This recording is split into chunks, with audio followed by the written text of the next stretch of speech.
Om Shanti, everyone. Welcome. Welcome to the Monday workshop and one Monday workshop series. Today we have a very special guest with us. We have Brother Prabhakar, who's very well known for doing his research in Yagya history, right?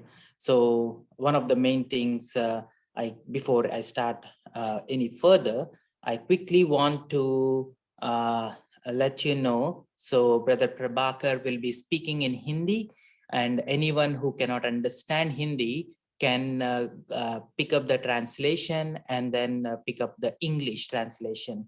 So this session would be Hindi, as Prabhakar Bhai will be speaking in Hindi. So as long as you can understand Hindi, please stay on. Otherwise, pick the translate button in the bottom right corner.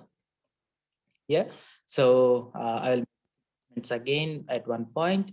If anyone have any questions, feel free to leave your questions in the chat. Right. Okay. Thank you. So I quickly want to introduce Brother Prabhakar.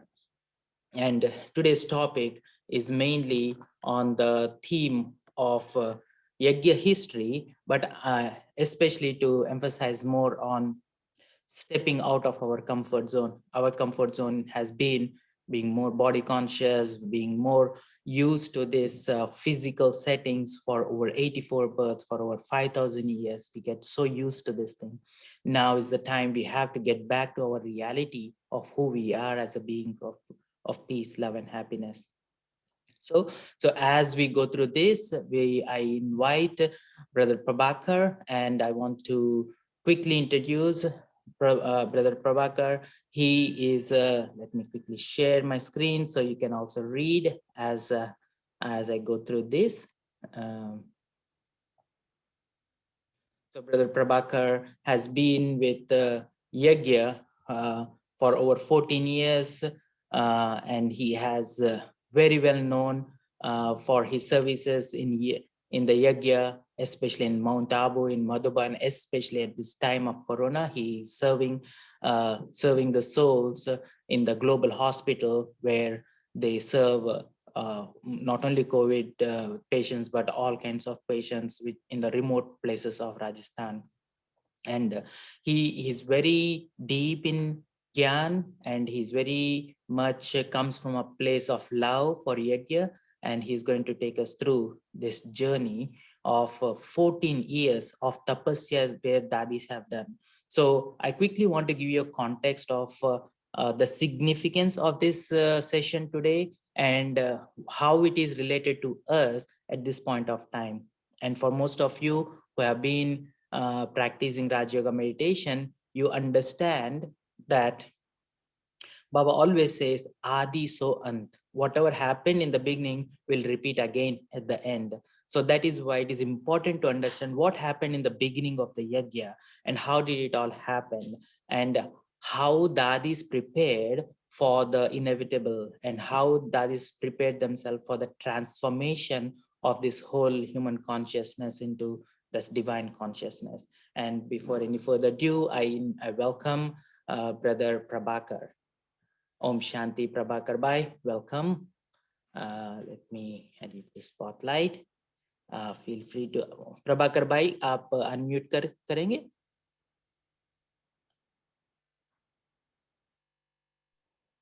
हाँ जी. Welcome, Brother Prabhakar. Om Shanti. Om Shanti. शुरू करें? हाँ जी, sure.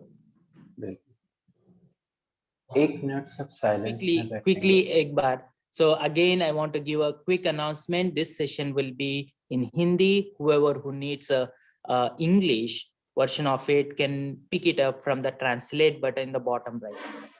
Thank you. हाँ जी. ओम शांति. कुछ second के लिए एकदम मौन होके साइलेंस में बैठेंगे, फिर शुरू करते हैं.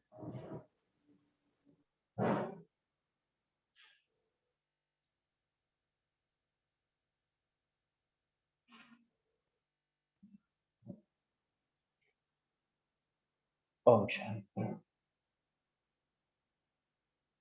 आज जो हम ये सेशन करने जा रहे हैं, इसमें कुछ चीज़ें पहले क्लियर कर देते हैं। एक, हम आज जानेंगे कि हमारे इस यज्ञ में जो हमारी दादियाँ या जो हमारे बड़े रहे, उन्होंने कैसे अपने लक्ष्य को प्राप्त किया? कैसे उन्होंने क्या पुरुषार्थ किया, जिससे उन्होंने अपनी मंज़िल को प्राप्त किया? ये यूँ कहें संपन्न बने, संपूर्ण बने। आज हमारे सामने केवल इस स्थूल दुनिया में केवल कहें संगम युग पे केवल रतन मोहिनी दादी, बाकी सब अपनी-अपनी अवस्था को प्राप्त करके आगे जा चुके। तो आज का जो भी हम क्लास सुनेंगे या जो भी अभ्यास करेंगे, तो एक काम नहीं करेंगे, कई और भी काम इसमें हम ऐड करेंगे। पहली चीज़ है कि जो भी सुनेंगे फुल एकाग्र होके, ऐसा समझ लें कि यही मेरा लास्ट पीरियड है, यही मेरा लास्ट टाइम है और बस इसी अवस्था में ही हमें अपने घर की ओर चले जाना है। क्योंकि जब हम कोई चीज़ सुनते हैं, हमारा माइंड, हमारा जो थिंकिंग है, वो कई और भी जगह वर्क कर रहा होता है। इस इसलिए कई बार कुछ चीज़ें हम उसे ठीक तरीके से समझ नहीं पाते हैं क्योंकि बुद्धि कई और जगह वर्क कर रही होती है। इसका एक अनुभव हम एक बहन का सुनाते हैं। उस अनुभव को समझकर फिर आप लोगों को ये पूरा क्लास, दादियों का अनुभव, दादियों की तपस्या, हमारे सामने फाइनल पेपर क्या आने वाले हैं, वो सब समझेंगे। पर उससे पहले एक छोटा-सा मम्मा के साथ का एक बहन का अनुभव है, वो सुनाते क्योंकि मुझे बहुत अच्छा लगता है ये अनुभव सुनाना। उसमें समझने की बात ज़्यादा है। एक बार क्या होता है कि ब्रह्मा बाबा बॉम्बे में आए हुए होते हैं, तो कुछ दिल्ली की कुमारियाँ बाबा से मिलने 1 मास के लिए बॉम्बे चली जाती हैं और मम्मा दिल्ली में होती हैं। तो जब वो बहनें बाबा से मिलकर 1 मास बाद वापस दिल्ली आती हैं, तो उसमें से एक बहन को मम्मा अपने रूम में बुलाती है और पूछती है, "अच्छा बताओ बाबा क्या करते थे? कैसे मुरली चलाते थे? कैसे क्या होता था?" तो वो बहन ने जब मम्मा को सुनाना शुरू किया, तो वो कहती है कि उस समय जो मम्मा की आँखें थी और जो मम्मा की ध्यान था, ऐसा लग रहा था जैसे मम्मा ने अपनी सारी बुद्धि को, सारी शक्तियों को समेट के एक जगह एकाग्र कर लिया है। वो जो भी बाबा के बारे में बता रही थी, बाबा ने मुरली में ये सुनाया, बाबा ने ऐसे किया, तो उस समय ऐसा लग रहा था कि जैसे मम्मा सारी शक्तियों के साथ, फुल एकाग्रता के साथ उसे समझ रही है। और उसके अनुभव के अनुसार बहन ने बताया कि मुझे ऐसा अनुभव हुआ कि जो मैं 1 महीने में बाबा के साथ रह के अनुभव नहीं कर पाई, वो मम्मा ने कुछ समय में ही वो अनुभव कर लिया। उसकी रीज़न ये था कि मम्मा उस समय फुल एकाग्र थी। टाइम का तो उस बहन ने 1 मास बाबा के साथ रहा और मम्मा ने कुछ 1 घंटे में ही वो बहन के साथ अपनी शक्तियों को एकत्रित करके वो चीज़ अनुभव कर ली। तो आज हम सब भी यही अनुभव करेंगे कि अपनी मन की शक्ति को एकाग्र करेंगे और जो भी सीन चलेगा, जो भी यज्ञ की बातें सुनेंगे, दादियों के बारे में समझेंगे, हमारी फुल एकाग्रता उसमें चाहिए, उसके साथ-साथ विज़ुअलाइज़ेशन पावर। जो भी हम सुनेंगे दादियों ने ऐसे किया, उसको खुद भी अनुभव करते जाएँगे। साथ-साथ अपने को भी चेक करते जाना है कि दादियों ने ये किया फिर मेरा पुरुषार्थ क्या है अभी के अनुसार? क्योंकि टाइम का तो कोई कह नहीं सकते कि कब किसके जाने का समय आ जाए। इस दुनिया की हालत तो देख रहे हैं, अभी जैसे ब्रदर ने बोला कि आदि सो अंत। आपको लगता है कि जो आदि में हुआ वो अभी शुरू हो चुका है? एक बार गंगे दादी बंधन में थे और बाबा जो है कराची में आ गए थे और हैदराबाद में गंगे दादी थे, तो वहाँ से छुप के मिलने के लिए बाबा के पास पहुँचे। तो जब वहाँ पहुँचे तो बाबा से पता चला कि यज्ञ पर उस समय 144 धारा लगाई गई है, 144। इस धारा का मतलब जो आज पूरे दुनिया में लगी है, पूरे इंडिया में लगी है, विदेशों में भी है, वही धारा आज से कई साल पहले इस यज्ञ पे लगाई गई थी, जिसमें कोई कहीं नहीं निकल सकता था, सब अपने-अपने रूम में होते थे। बाबा रूम में हों, बाबा क्लिफ्टन के पास बंगला था, वहाँ रहते थे, मम्मा अपने उम, भवन में रहते थे, सब दादियाँ अपने-अपने स्थान पे, कोई कहीं नहीं मिल सकता था। तो ये एक आदि की एक ऐसी घटना थी जो आज पूरे विश्व पर फिर से लग गई है। और भी कई ऐसी चीज़ें हम जानेंगे कि कैसे दादियों का पुरुषार्थ रहा, क्या उन्होंने किया, पर उससे पहले प्रेज़ेंट टाइम कैसा चल रहा है। ये जो प्रेज़ेंट चल रहा है, ये टाइम कौन-सा चल रहा है। धीरे-धीरे यज्ञ के जो भी आदि रतन थे वो जा चुके हैं। बाबा का व्यक्त पाठ जो हम सब शांतिवन में करते थे, वो भी पूरा हो चुका है। अब ये बात आती है कि हमारे सामने कौन से पेपर आएँगे। क्या सीन चलेगा अब फ्यूचर में जिसको हम प्रेज़ेंट में ठीक कर सकते हैं। जब हम कोई स्कूल में जाते हैं, कॉलेज में जाते हैं, तो जो भी पढ़ाई हम पढ़ते हैं कि मैंने 8-8 घंटे पढ़ाई करी है, मैंने 10-10 घंटे पढ़ाई करी है। हमें एग्ज़ामिनर उस पढ़ाई के आधार से नंबर नहीं देता है। हमें जो नंबर मिलते हैं वो इस आधार से मिलते हैं कि हमने अपने क्वेश्चन पेपर में क्या आंसर लिखे हैं। तो हमारा भी जो एक फाइनल पेपर होगा वो इस बात से हमें उसमें सर्टिफ़िकेट नहीं मिलेगा कि मैंने जो है इतना सेवा करी है, मैंने जो इतनों को कोर्स कराया है, मैंने इतने सेंटर्स खोले हैं, मैंने इतना समय क्लास कराया है, मैंने मुरली का अध्ययन इतना किया है। ये तो ठीक है, पर आपने परिस्थिति में, सिचुएशन में, कोई सरकमस्टांस में उस समय आपकी स्थिति क्या थी?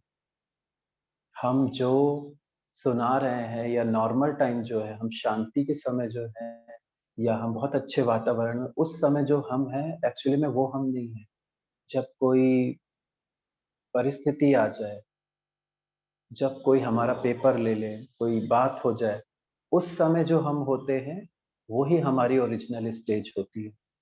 अभी तो हम मुरली पढ़ते हैं, सुनते हैं, सेवा भी करते हैं और पुरुषार्थ भी कर रहे हैं। वास्तव में ये हम नहीं हैं अभी। हम कौन हैं वो हमें तब पता चलता है जब कोई बात आ जाती है। तो ऐसे ही फाइनल पेपर भी हमारे सामने आने वाले हैं जो बाबा ने हमको पहले से कह रखे हैं। मुझे याद है काफ़ी समय पहले की मुरली रिवाइज़ हो रही थी जिसमें बाबा ने खुद बोला था कि ऐसी बीमारियाँ आएँगी जिसका इलाज डॉक्टर के पास भी नहीं होगा। होलसेल मौत होगी। आज 100-100 की क्वांटिटी में मौत हो रही है, आगे जाके हज़ार में होगी, लाखों में होगी। कई सारे हमारे आगे फ्यूचर में जल्द ही कुछ पेपर्स आने वाले, जिसमें बाबा ने कई बार बोला है कि जो बॉम्ब्स के थ्रू होगा, जो इविल सोल्स होगी, उनके थ्रू भी होगा, जो हमारे पुराने स्वभाव, संस्कार, जिसको हमने ज्ञान से, योग से, सेवाओं से ढक रखा है, जिन वीकनेस को हमने अपने अंदर छुपा के बहुत उसकी सुरक्षा करके रखा है। कोई बात आ जाती है तो हम अपने आप को बहुत जल्दी सेफ कर लेते हैं कि नहीं ये तो मेरी गलती नहीं, ये मेरा पुरुषार्थ नहीं है। वो उस समय बाहर आएँगे। हो सकता है कि शायद बहुत सारे लोगों में, बहुत सारे व्यक्तियों में हम नष्टो-मोहा हों, लेकिन हो सकता है शायद कोई एक ऐसी आत्मा है, जहाँ पे हमारी उसके साथ आकर्षण हो या उसके साथ घृणा हो या नफ़रत हो, तो फाइनल पेपर भी जो हमारा होगा वो वैसी आत्मा लेगी, जिसके साथ हमारा कुछ न कुछ अधूरा रह गया होगा। या तो हम उससे दूर भाग रहे होंगे या बहुत नज़दीक जा रहे हैं। तो ये सारे पेपर्स भी हमारे सामने आएँगे। समय ऐसा हो जाएगा, सिचुएशन ऐसी होगी कि उस समय हमारे भीतर यानी हमारे डीपनेस में जो भी संस्कार दबा हुआ है, जो भी हमारी पुरानी आदत है डर की, भय की या क्रोध या किसी से नफ़रत या किसी से बहुत आकर्षण, वो अंत के टाइम में प्रत्यक्ष होकर निकलेगा। तो आप सोचिए क्या आपको लगता है कि आप सब ऐसे टाइम के लिए तैयार हो? या आपको ऐसा लगता है अभी और अच्छा टाइम आएगा आप तैयार हो जाएँ? ये क्वेश्चन है अपने आप से पूछने का क्या जो फाइनल पेपर होगा, जो एविल सोल्स हम पे अटैक करेंगे, या जो प्राकृतिक आपदाएँ होंगी, या जो आत्माएँ हमारा पेपर लेंगी, जो हमारी सेवा साथी हैं या जो हमारे बहुत अच्छे हैं, अगर उन्होंने हमें कुछ बोल दिया या हमारे साथ बहुत बड़ा विश्वासघात कर दिया, तो क्या उस क्षण मेरी स्थिति सर्वश्रेष्ठ बन पाएगी? या वो टाइम हमारा पुरुषार्थ में चला जाएगा? अगर उस समय को आपको चेक करना है तो इस वर्तमान समय को देखिए, इस समय आपकी स्थिति कैसी रहती है? अगर मेरी कोई ग्लानि कर दे, मेरा कोई अपमान कर दे, मुझे कुछ बोल दे, तो उस समय मेरी स्थिति जैसी है, तो भविष्य में भी मेरी स्थिति फिर वैसी ही रहे। तो भविष्य को देखना है और वर्तमान में आके उसे ठीक करना पड़ेगा। तो जाके हमारा पुरुषार्थ, हमारी स्थिति कहीं ठीक होगी। और वैसे अभी के टाइम के अनुसार देखें तो अब उतना टाइम तो नहीं है, इसीलिए हमने बोला कि जब इस क्लास को सुन रहे हैं, यहाँ पे सब बैठे हैं, तो अपनी सारी शक्तियों को एकाग्र करना है, बस ये समझना है कि शायद ये मेरा लास्ट टाइम है। आप सब जानते हैं कि हर एक को अपना बर्थ डेट पता होती है। कोई ऐसा है जिसे अपनी डेथ की भी डेट पता है, कि मैं इस दिन शरीर छोड़ दूँगा? किसी को भी नहीं पता है। किस क्षण मुझे जाने का वक़्त आ जाए, कौन-सा वो टाइम होगा जब मुझे ये बॉडी छोड़ना हो, कुछ पता नहीं। तो आप सोचिए, कुछ एक छोटा-सा भी प्रोग्राम होता है, मान लीजिए क्लास के लिए, तो पहले से ही इसकी तैयारी की गई, तो ये आज हो रहा है। तो आप सोचिए, आपने अपनी मृत्यु की कौन-सी तैयारी की है? क्या तैयार हैं? शरीर तो सब छोड़ देते हैं। एक दुखी व्यक्ति वो भी शरीर छोड़ देगा, सुखी भी छोड़ देगा। लेकिन आपके इस देह से जाने का जो स्थिति होगी वो कैसी होगी? कितनी बार साकार मुरली में आया है, अंतमति सो गति। जो आपकी थिंकिंग है, जो आपकी स्थिति है, उस अनुसार ही आपकी गति होती है। इस समय भी जो आत्माएँ शरीर छोड़ रही हैं, क्या लगता है ये बहुत अच्छी स्थिति है? क्योंकि जो हमारी ये बॉडी है और हमारा जो सूक्ष्म शरीर है, हम जिस कंडीशन में शरीर छोड़ते हैं, हमारे सूक्ष्म शरीर के साथ वो स्थिति, वो फीलिंग्स, वो पेन, वो सारा हम अपने सूक्ष्म शरीर में महसूस कर सकते हैं और वो ही वातावरण खराब करते हैं। तो आपको क्या लगता है कि हम सब इस स्थिति पे, इस पुरुषार्थ पे पहुँच चुके हैं कि अगर कल या अभी इसके बाद मुझे शरीर छोड़ना पड़े तो मुझे कुछ भी याद ना आए? बाबा ने कहा है, लास्ट टाइम एक बाप और घर के सिवाय कुछ याद ना है। तो ये एक बड़ा क्वेश्चन है अपने आप से कि फिर तो मुझे और ज़्यादा तैयारी करनी चाहिए, क्योंकि मुझे तो पता ही नहीं कब मेरा टाइम ओवर हो जाएगा। अगर मुझे हाँ, ये बता दिया जाए कि मेरा टाइम 80 साल का है, तो हम सोच सकते चलो 20 साल रेस्ट करते, 20 साल के बाद हम अपना पुरुषार्थ करते। एक वॉशिंग मशीन खरीदते हैं, एक गाड़ी खरीदते हैं, तो पूछते हैं भाई इसकी वारंटी कितनी है? इसकी लाइफ कितने समय की है? उस अनुसार हम उसे परचेज़ करते हैं। लेकिन जब आप इस बॉडी में प्रवेश कर रहे थे, तो क्या आप जानते थे कि आपकी इस बॉडी की कितनी वारंटी है, कितने साल चलेगा? आपने प्रवेश किया, पुरुषार्थ भी कर रहे हैं। क्या पता है भविष्य में आपने जो-जो प्लान बना रखे हैं पुरुषार्थ के, सेवाओं के, उसके लिए आपको ये देह मिली रहेगी उस समय। मम्मा का एक स्लोगन था कि जीवन की हर घड़ी अंतिम घड़ी है, इसीलिए आज में जीना। अगर आज ही किसी को पता चल जाए कि आज शाम को या रात में मेरी डेथ होने वाली है, तो उसकी स्थिति कैसी होगी? उसे क्या ख़्याल आएगा कि मुझे 1 साल बाद यहाँ जाना है, वहाँ जाना है, ये करना है, ऐसे करना है? वो केवल वर्तमान में जीने लग जाएगी आत्मा। तो वर्तमान में ही जीना बेस्ट है। या तो ज़्यादातर आत्माएँ अतीत में जीती हैं या फ्यूचर में जीती हैं। एक रीति से अतीत को देखकर सीखना वो दूसरी चीज़ है। भविष्य को देखकर वर्तमान में आके उसके लिए पुरुषार्थ करना वो दूसरी चीज़ है। पर उस स्थिति में रह के अपना वर्तमान हम खराब करते हैं और जैसा हमारा वर्तमान होता है, उस अनुसार हमारा फ्यूचर तैयार मिलता है। तो हमारे सामने ऐसे-ऐसे पेपर आएँगे, क्या हम तैयार हैं इस चीज़ के लिए? ये आप सब सोचना, पुरुषार्थ करना, चिंतन करना और क्या वो पेपर होंगे? क्योंकि एक बार मम्मा से एक भाई ने एक क्वेश्चन किया था सभा में ही, जब मुरली पूरी हो गई तो उस भाई ने मम्मा से पूछा कि मम्मा यहाँ पे क्या होता है कि कभी कोई बहन आती है, कभी कोई दादी आती हैं, क्लास कराते हैं, चले जाते हैं। तो कौन-सा अच्छा टीचर है जो मुझे अच्छे से गाइड करे, जो मुझे मेरे बारे में बता सके या मुझे अच्छे से वो समझा सके? तो मम्मा ने बहुत अच्छा उत्तर दिया कि सबसे अच्छा टीचर तो हम खुद हैं, क्योंकि मेरे से अच्छा टीचर कोई नहीं है, क्योंकि हम अपने आप को जितना अच्छा जानते हैं, मेरे नज़दीक वाला भी मुझे उतनी अच्छी से नहीं जानता है। तो सबसे बेस्ट टीचर हम खुद हैं, क्योंकि हम अपनी जो वीकनेस है, जो अपनी आदतें हैं, जिनको हम चेंज करना चाहते हैं, उतना अच्छा कोई भी नहीं जानता है। तो अगर हम अपनी वीकनेस को जान जाएँ, समझ जाएँ, तो उसको चेंज करना ईज़ी हो सकता है। दूसरा टीचर या दूसरा व्यक्ति तो नहीं कर सकता है। दूसरा व्यक्ति खुद को कर ले, वही हर कोई अपने-अपने को करने में लगा हुआ है। तो इसलिए अपना टीचर, अपना पुरुषार्थी खुद ही बनना है। तो इसलिए अपना जो भी ये चिंतन करना है, वो हमें खुद करना है कि मुझे अब क्या करना है। वर्तमान जो इस दुनिया की सीन चल रही हैं, वो सब कोई देख रहा है और आगे जाके जो सीन आने वाली है, वो तो अभी बाबा ने जो भी पेपर्स में या जो भी बोला है, वो तो अभी बाकी है।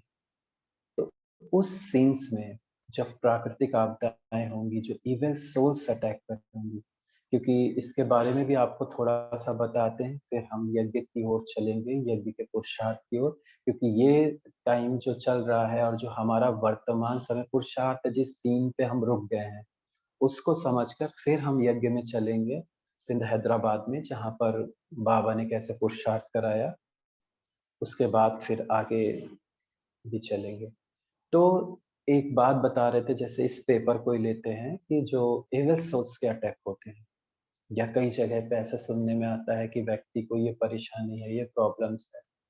अभी कुछ समय पहले भी बाबा के संदेश में भी ये बात आई थी और हम समझ भी सकते हैं हम सब कि इस समय इतने लोगों की डेथ हो रही है और गर्भ उस रीति से जैसे पहले तैयार होते थे, वो अभी नहीं है, क्योंकि बहुत सारे लोगों की शादियाँ कैंसल, बहुत सारे लोग इस समय कोई भी अ, नए बच्चे को जन्म नहीं देना चाहते हैं। तो ये सारी सोल्स जिस स्थिति में शरीर को छोड़ रही हैं, वो इस समय क्या कर सकती हैं? ज़रूर वायुमंडल को खराब करेंगी, क्योंकि वो जान के नहीं कर रही, पर वो इस कंडीशन में है। क्योंकि इविल माना तड़प रही हैं, दुखी हैं और वो कुछ ठिकाना चाहती हैं और वो कहाँ जाएँगी फिर? क्योंकि अभी तो कहीं नहीं जा सकती। क्या आपको लगता है कि आप इतने सक्षम हो कि इतनी श्रेष्ठ स्थिति आपकी बन चुकी है? आपको लगता है कि आपका ऑरा इतना स्ट्रॉन्ग हो चुका है? क्या आपको लगता है कि आपकी थिंकिंग नेगेटिव को भी पॉजिटिव कर सकती है? हमारी 2-3 स्टेजेस होती हैं।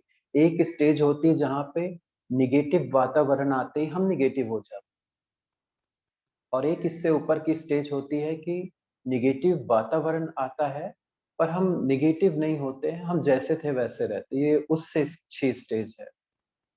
पर एक और भी इससे श्रेष्ठ स्टेज है कि जहाँ पे नेगेटिविटी या नेगेटिव वातावरण आता है, पर हम तो चेंज नहीं होते, पर उस नेगेटिविटी को भी चेंज कर सकते हैं। क्योंकि ये वातावरण कहीं न कहीं हमें पुरुषार्थ में कहें या हमारी मानसिक स्थिति पे कहें, बहुत अटैक करता है। तो एक सीन हम आपको बताते हैं कि जब ये काफ़ी सारे मधुबन के भाई-बहनों को भी पता है, कई बहनों को भी पता है कि कैसे एक बार दादी के ही समय पर एक युगल थे, दोनों डॉक्टर थे और वो बाबा मिलन में आए थे, कुछ समय यहाँ रुके थे। तो उसमें से जो युगल बहन थी, उसको कुछ प्रॉब्लम होनी शुरू हो गई, कुछ शरीर में कुछ इन्फेक्शन जैसा होने लग गया। तो उसने दादी को बोला कि दादी ठीक नहीं हो रहा है, ये कुछ नहीं हो रहा है।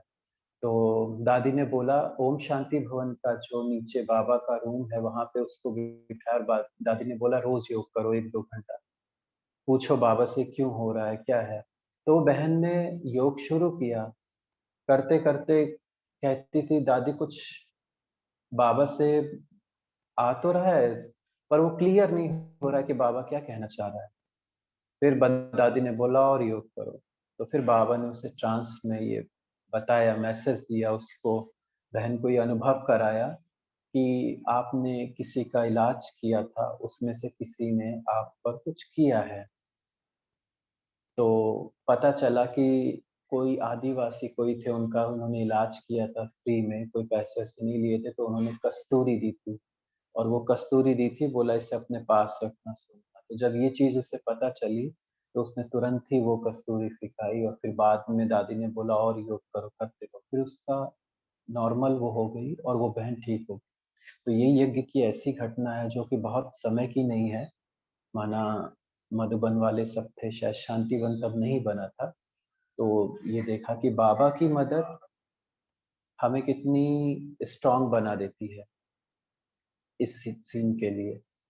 आप सोचिए कि अभी तो उस समय फिर भी वातावरण बहुत अच्छा था, सब कुछ अच्छा था, तो वो घटना थी। आज का वायुमंडल कैसा है? क्या आज के वायुमंडल के लिए हम इतने सक्सेस हैं कि अपने आप को इतना सेफ कर सकते हैं? या हमारी स्थिति आज भी हलचल में जा रही है, चिंता में जा रही है, भय में जा रही है? हम कौन-सी स्टेज पे हैं? हम पहली जो सुनाई कि नेगेटिव वातावरण आता है तो नेगेटिव हो जाते हैं, पॉजिटिव वातावरण आता है तो पॉजिटिव हो जाते हैं, या हम अपनी स्थिति पर जी रहे हैं? क्योंकि हमारी लाइफ से एक पार्ट जो है वो मिस है। हमने ज्ञान भी सुना है, हमने पुरुषार्थ भी कर रहे हैं, हम सेवा भी करते हैं और हम धारणाओं पे भी चलते, पर हमारी लाइफ से जो मिसिंग पार्ट है वो है तपस्या। पुरुषार्थ, तपस्या 2 थोड़ा अलग-अलग चीज़ है। हम मुरली रोज़ सुनने जाते हैं, हम अमृत वेले उठते हैं, हम कहते हैं पुरुषार्थी हैं, पुरुषार्थी हैं। पुरुषार्थी शब्द अलग है, तपस्या अलग है। तपस्या में खुद को जानना है, खुद को महसूस करना है। इस देह को, इस बॉडी की जो भी अ, आदतें हैं, जो इस बॉडी को हमने इतना ज़्यादा बिगाड़ रखा है, उसको चेंज करना, उसको परिवर्तन करना माना तपस्या। दादियों ने 14 साल तपस्या करी। उस बीच कोई भी सेवा का रोल था ही नहीं। ना कोई क्लासेस, ना कोई सेंटर खोलना है, ना किसी को ज्ञान सुनाना है, ना प्रोग्राम्स करने हैं। तो आप सोचिए क्या हमारी लाइफ में वो तपस्या का जो रोल है वो कितना समय है? दादियों का तो 14 साल था, हमारे लाइफ में कितना समय रहा? 14 दिन रहा या 14 मंथ रहा? जो भी वो पुरुषार्थ उनका रहा 14 साल। हमने कितने साल के, आप में से कितने ऐसे लोग होंगे जिन्होंने अखंड 6 घंटे, 8 घंटे या 10 घंटे बैठकर तपस्या करी है? कितने ऐसे होंगे जिन्होंने 3 दिन का मौन रखा होगा, अखंड मौन, जिसमें कुछ भी नहीं बोलना? शायद अगर ढूँढा जाए तो बहुत थोड़े मिलेंगे जिन्होंने ऐसा किया होगा। अब आप सोचिए अगर हमारे इस पुरुषार्थी जीवन में तपस्या का पार्ट मिस है, तपस्या का रोल मिस हो चुका है, तो फिर कहीं न कहीं हम किस लेवल पे होंगे? हमारी स्थिति फिर कैसी हो? इतनी सारी दादियों ने इतना पुरुषार्थ किया, फिर भी किसी न किसी को थोड़ा बहुत शरीर द्वारा अपना हिसाब-किताब चुकतू करके जाना पड़ा। हमने हमारा जब योग वीक होगा, हमारा जब योग कमज़ोर होगा, तो हमारे विकर्म विनाश नहीं होंगे और जब विकर्म विनाश नहीं होंगे, तो जो हमारे विकर्म हैं, वो फिर किस रीति से दग्ध होंगे। बाबा ने 2-3 चीज़ें, एक मुरली बहुत अच्छी है, 80s की है, जिसमें बाबा ने पूरा डिटेल से एक्सप्लेन किया है कि अगर हमारा हिसाब-किताब किन-किन विधियों से चुकता होता है। फर्स्ट है योग बल, सेकंड है जो हमारे आस-पास की आत्माएँ हैं, उनके साथ स्वभाव संस्कार टकराना। तीसरी स्टेज है इस शरीर द्वारा, कि इस शरीर द्वारा कोई ना कोई बीमारी आती है, कुछ होता है तो उससे भी हमारा हिसाब किताब शुरू होता है। और एक और स्टेज बाबा ने बताई प्रकृति द्वारा। उसके बाद बाबा ने बताया उसमें कि जिनका रह जाता है फिर वो धर्मराजपुरी में। अब एक योग बल से हमारा हिसाब किताब कितना चुकता होगा अगर हमारी योग जो है कैंडल लाइट की तरह है। अब उस कैंडल लाइट से हमें अगर 1000 लोगों का खाना बनाना है तो बनेगा? पूरी ज़िंदगी उस कैंडल लाइट को जलाए हुए रखो, नहीं बनेगा। तो हमारा जो योग बल अगर बहुत ही थोड़ा है या बहुत हल्का है, तो हमारे उससे हिसाब-किताब उस तरीके से चुकता नहीं होंगे, जिस रीति से होना चाहिए। अब आता है सेकंड है हमारा आस-पास की आत्माओं के साथ। और जो भी हमारे आस-पास की आत्माएँ हैं, अगर मान लीजिए किसी आत्मा ने आके हमें बोल दिया कुछ, कुछ नेगेटिव बोल दिया, कुछ कह दिया, ये तो चुप हो गया। फिर हम करते क्या हैं? तुरंत रिप्लाई दे देते हैं, तो फिर तुरंत बन भी गया। और एक तो वाणी से दिया वो बना, प्लस मनसा में जो दे रहे हैं, जो शायद 3 महीने से दे रहे हैं, 6 महीने से दे रहे हैं, तो वो तो और मल्टीप्लाई हो रहा है, प्लस होता जा रहा है। तो जो चुकटू किसी जन्म का हुआ, वो तो थोड़ा-सा हो गया, लेकिन इसी जन्म में हमने उसे और बढ़ा लिया। तो हमारा जो भी हिसाब-किताब रहता है, वो चुकटू उतना नहीं हो पाता है, जितना हमें कर देना चाहिए। इसलिए बाबा ने सबसे पहले इस यज्ञ में दादियों को आते ही एक लेसन पक्का कराया, वो था तपस्या। तपस्या पहले, बाद में सेवाएँ। क्योंकि तपस्या के बाद ही जब हम सेवा में उतरते हैं, तो उस सेवा में सफलता मिलती है, नहीं तो या तो मान-शान में आएँगे, या अपमान की फीलिंग होगी, या कॉम्पिटिशन होगा। और अगर हमारे योग में इतना बल है, अगर किसी को चेक करना है कि मेरा योग कितना शक्तिशाली है, कितना परफेक्ट है, तो वो चेक कर सकता है परिस्थिति। अगर उस क्षण, जिस समय उसके सामने, क्योंकि हर समय तो कुछ नेगेटिव नहीं होता, जिस समय कुछ ऐसा होता, उस समय मेरी स्थिति क्या थी? वही वक़्त होता है जहाँ हमें अपना पूरा ज्ञान, पूरा योग, पूरी पुरुषार्थ लगाना होता है। उसके बाद नहीं, वो नॉर्मल समय पे हम कितना ज्ञानी बन जाएँ, योगी बन जाएँ, पुरुषार्थी बन जाएँ, वो डिपेंड नहीं करता है। उस क्षण में हम क्या थे? अगर उस क्षण हमारा ज्ञान काम नहीं कर रहा, हमारा योग काम नहीं कर रहा है, हमारी शुभ भावना काम नहीं कर रही, तो ज़रूर हमारा योग वीक है।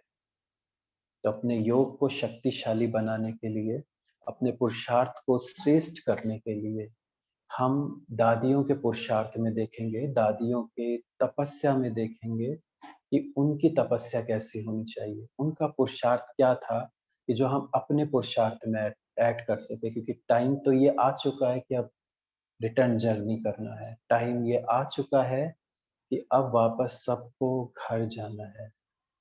तो हम तैयार हैं, और नहीं हैं, तो हम कुछ चीज़ें अपनी दादियों के पुरुषार्थ में देखेंगे, तपस्या में देखेंगे, फिर उसके बाद अपने लिए भी देखेंगे कि मैंने उसे कहाँ तक किया है। तो अब यहाँ से हम टर्न करते हैं यज्ञ हिस्ट्री की ओर, ताकि, क्योंकि कहते हैं कि हम जो देखेंगे जिसके बारे में और जिसके बारे में सोचेंगे, हम वैसे ही बनने लगेंगे। अगर हम कोई 1-2 साल पहले की नेगेटिव घटना का चिंतन करें, सोचें, तो उस नेगेटिविटी को आज भी हम महसूस कर सकते हैं, क्योंकि हम सोच वैसा रहे हैं। वो खत्म नहीं हुई हमारे अंदर से। तो अब हम अपने यज्ञ की हिस्ट्री में चलेंगे, यज्ञ के बारे में जानेंगे कि हमारी दादियों ने ऐसा क्या पुरुषार्थ किया था, क्या चिंतन किया, किस तरीके से वो रहते थे, खाते थे, क्या उसमें उनके पुरुषार्थ में चीज़ें थी जो आज हमारे पुरुषार्थ में नहीं है, हम वो नहीं कर पाते हैं। तो उस पुरुषार्थ के लिए हम दादियों के बारे में जानेंगे, और साथ-साथ चलेंगे अपनी यज्ञ हिस्ट्री, जहाँ से भारत और पाकिस्तान जब एक था, और सिंध हैदराबाद में कैसे-कैसे कई सीन हुए, ब्रह्मा बाबा के तन में शिव बाबा की प्रवेशता हुई। दादियाँ कौन थी? क्योंकि बहुत सारे लोगों को यही नहीं पता है कि दादियाँ कितने थे, कौन-कौन सी दादियाँ थे, उन्होंने क्या-क्या पुरुषार्थ किया। और बहुत वंडरफुल बात है, कई दादियों का शरीर छोड़ना भी ऐसा था जैसे कि व्यक्ति कोई अपने शरीर से कपड़ा चेंज करता है, गया रूम में एक कपड़ा चेंज किया, दूसरा पहन के आ गया।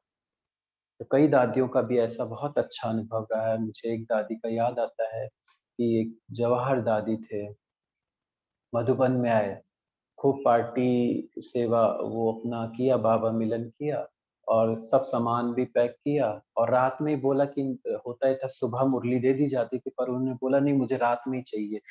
रात में उन्होंने मुरली पढ़ी और सुबह अपना बैग वैग तैयार किया और बाबा के कमरे में छुट्टी ली, हिस्ट्री हॉल देखा, 4 धाम किए।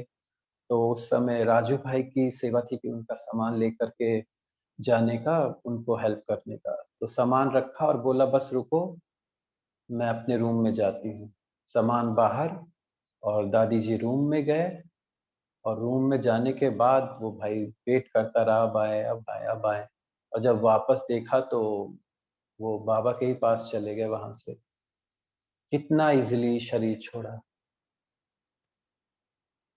तो ये क्या था, ये हमारा पुरुषार्थ था, ये हमारा तपस्या थी कि इतने सहज रीति से वो आत्मा निकल गई। अपना सामान खुद उठा करके चारों धाम भी कर लिया और बाबा का रूम, हिस्ट्री हॉल सब, उसके बाद जाके आराम से 5 मिनट के अंदर वो आत्मा शरीर से बाहर।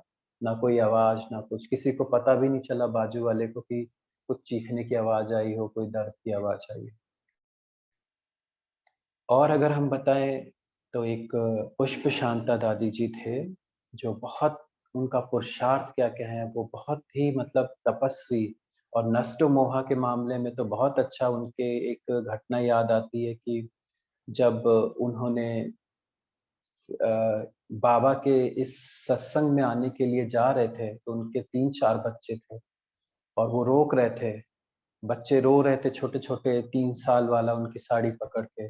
उनके युगल ने बोला कि तुम्हें जाना है तो जाओ, तुम्हें कोई भी बच्चे नहीं मिलेंगे। दूसरा, तुम्हें मेरे प्रॉपर्टी में से कुछ भी नहीं मिलेगा। गले में एक सोने की चैन थी, दादी ने वो निकाली, टेबल पे रखी और उस 3 साल के बच्चे से अपना साड़ी का पल्लू हटाया, हाथ से खींचा और जीने से नीचे उतर गई।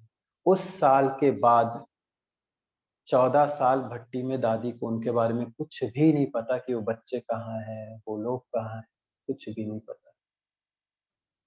सोचिए एक स्त्री के लिए अपने छोटे-छोटे बच्चों को, पति को छोड़ के जाना, क्या मिला होगा उन्हें कि जो उन्होंने ये त्याग इतनी सहज कर दिया। और दादी ने वो चीज़ करी। और इनकी तो वंडरफुल बात है कि जब ये हॉस्पिटल में एडमिट थे, तो करीब 8 बजे, 8:05 के आस-पास मोहिनी बहन एक हैं बॉम्बे के, तो वो उनकी सेवा में थे। उनने सबको बुलाया कि बोलो मैं 8 बजे 8:20-25 पे अपना शरीर छोड़ूँगी, सबको बुला लो। जो भी आस-पास वाले हैं उनको बुला लिया। तो बोला अभी कितना समय है? बोले 5 मिनट बाकी है। तो उन्होंने बोला ठीक है, आप आस-पास के जो हैं पेशेंट उनके साथ वालों को ही बुला लो। बुलाया, सब खड़े, हॉस्पिटल में सबको दृष्टि दी, जो उस ज़माने में भोग का गीत बजता था वो गीत बजा और देखते ही देखते बैठे-बैठे वो आत्मा शरीर से बाहर। कितनी श्रेष्ठ स्थिति है ये। हम किसी के घर में भी जाते हैं तो कितना तैयार होके जाते हैं। थोड़ा बाल ठीक कर लें, ऑफ़िस जाएँगे तो भी थोड़ा ठीक कर लें, कहीं घूमने जाएँगे तो भी थोड़ा ठीक होके जाएँ। किस-किस को लगता है जब हम इस शरीर से विदाई लें, इस पुरुषार्थी जीवन से विदाई लें तो अपने बाबा के पास, अपनी एडवांस पार्टी के साथियों के साथ अच्छी स्थिति से जाएँ।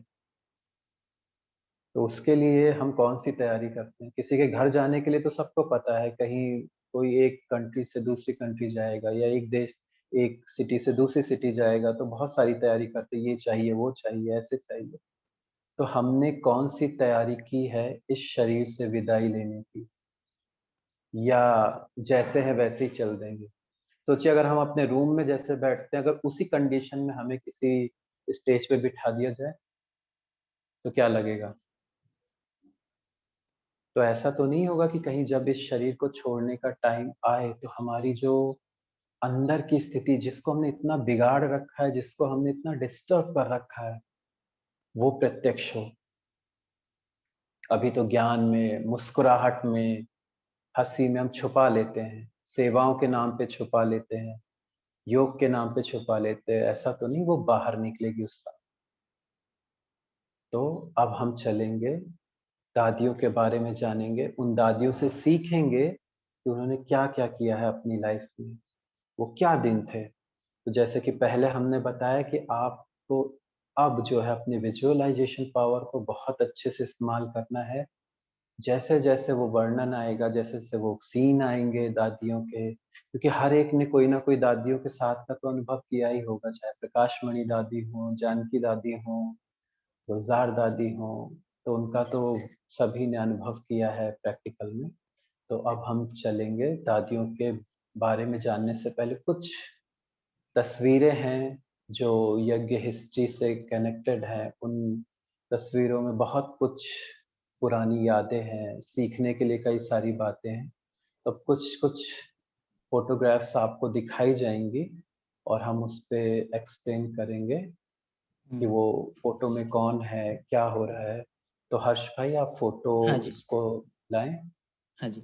सो प्रभाकर भाई एक चीज़ आपको बतानी है, बहुत हाँ। जो भी यहाँ है हुँ, अ, हुँ। तर लोग अभी कोर्स खत्म किया है मगर ज़्यादा हुँ। लोग दादियों से मिले नहीं होंगे। हुँ, तो हुँ। रिक्वेस्ट है कि अगर आप एक बार थोड़ा डिटेल में बता दें, जैसे कि अगर आप बोलेंगे राजू भाई लोगों को समझते नहीं, तो उस हिसाब से आप हुँ। बता देंगे और चार धाम कौन-से हैं चार धाम? हाँ, ऐसा डिटेल जिन में जब हाँ, जब आप जो डिटेल नए लोग हैं हाँ जी।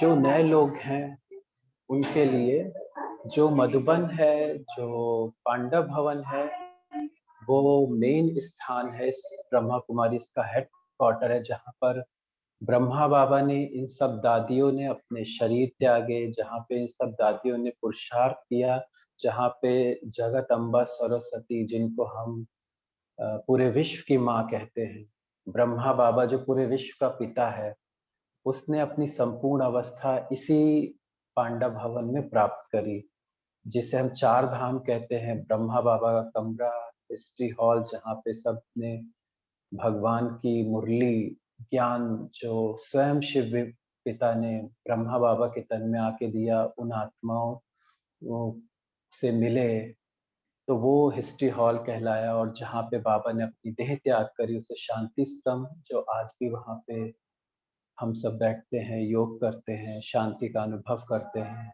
बाबा की झोपड़ी जहाँ पर बाबा पर्सनली कुछ बच्चों से मिलते थे, बात करते थे। गर्मियों के मौसम में बाबा ज़्यादातर झोपड़ी में ही रहते थे। तो ये देख रहे हैं ये शांति स्तंभ है, जहाँ पे बाबा के शरीर का अंतिम संस्कार किया गया था 69 में 18 जनवरी को।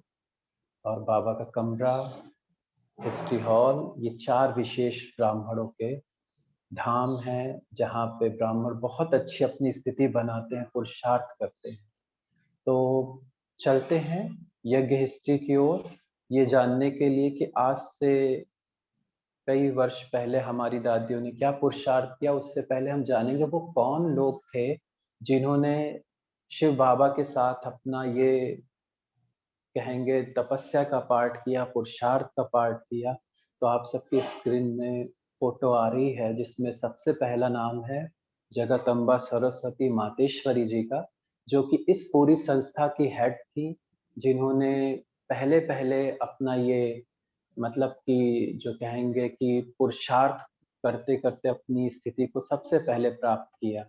तो जो इस पूरे यज्ञ की यज्ञ माता बनी, जो कि जिनकी आयु सिर्फ़ 17 वर्ष थी उस समय और इनसे भी कई ऐज में बड़े थे, लेकिन शिव बाबा ने इन्हीं को ही ये उपाधि दी कि पूरे जगत की जगत जननी, विश्व जगदम्बा माँ है ये और भविष्य में पहली-पहली जो सतयुग की दुनिया में लक्ष्मी नारायण आएँगे, तो उसमें पहली लक्ष्मी यही है।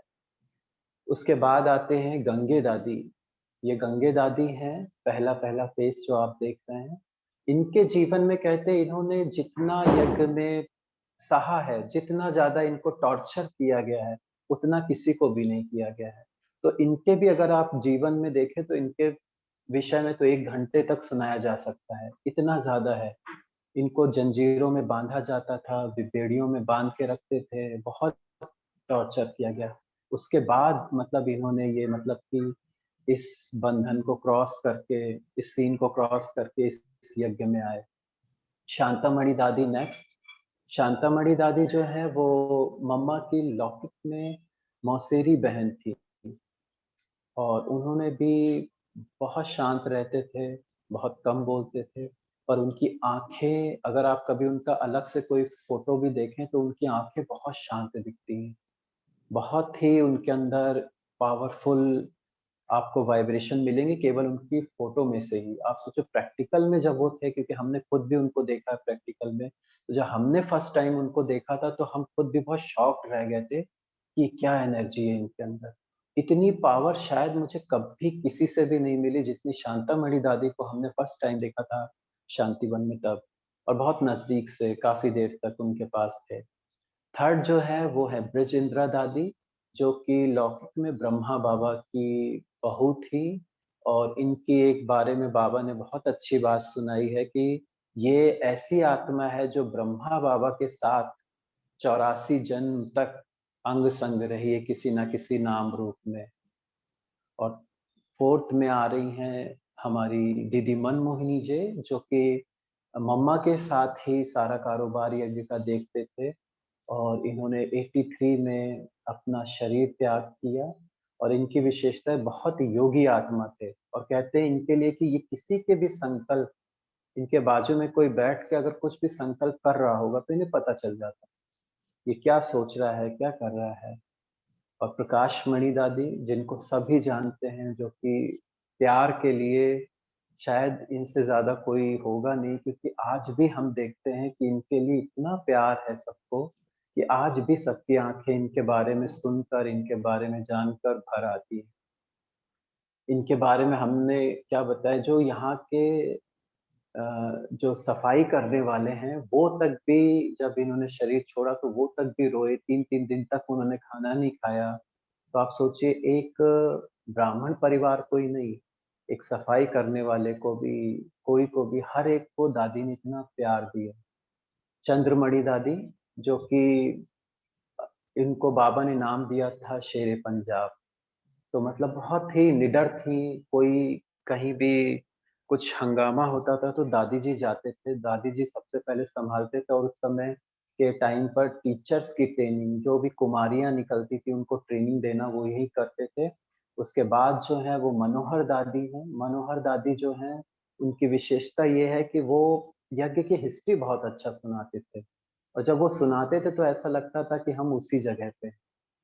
तो इसीलिए कभी-कभी प्रकाशमणि दादी कहती थी मनोहर कहानियाँ, तो बहुत अच्छे से सुनाते थे। आगे हैं संदेशी दादी।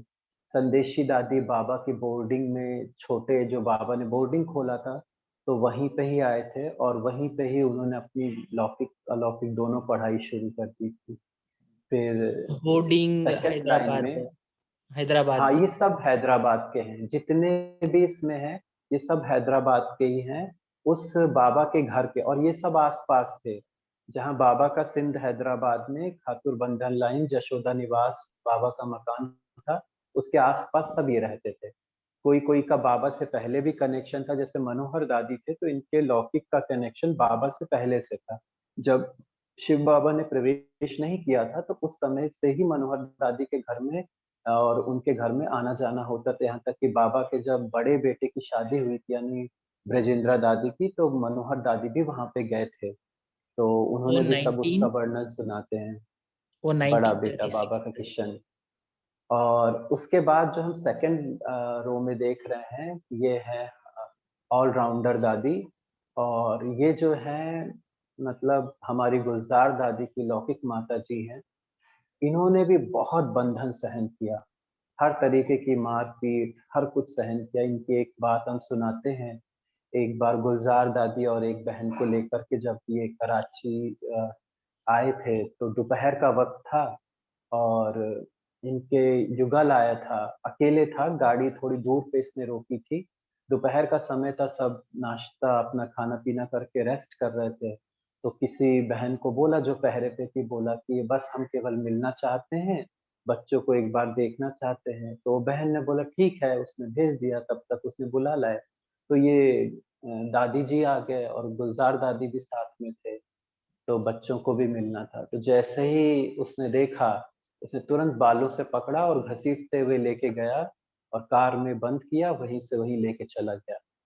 तो एक प्रैक्टिकल घटना थी।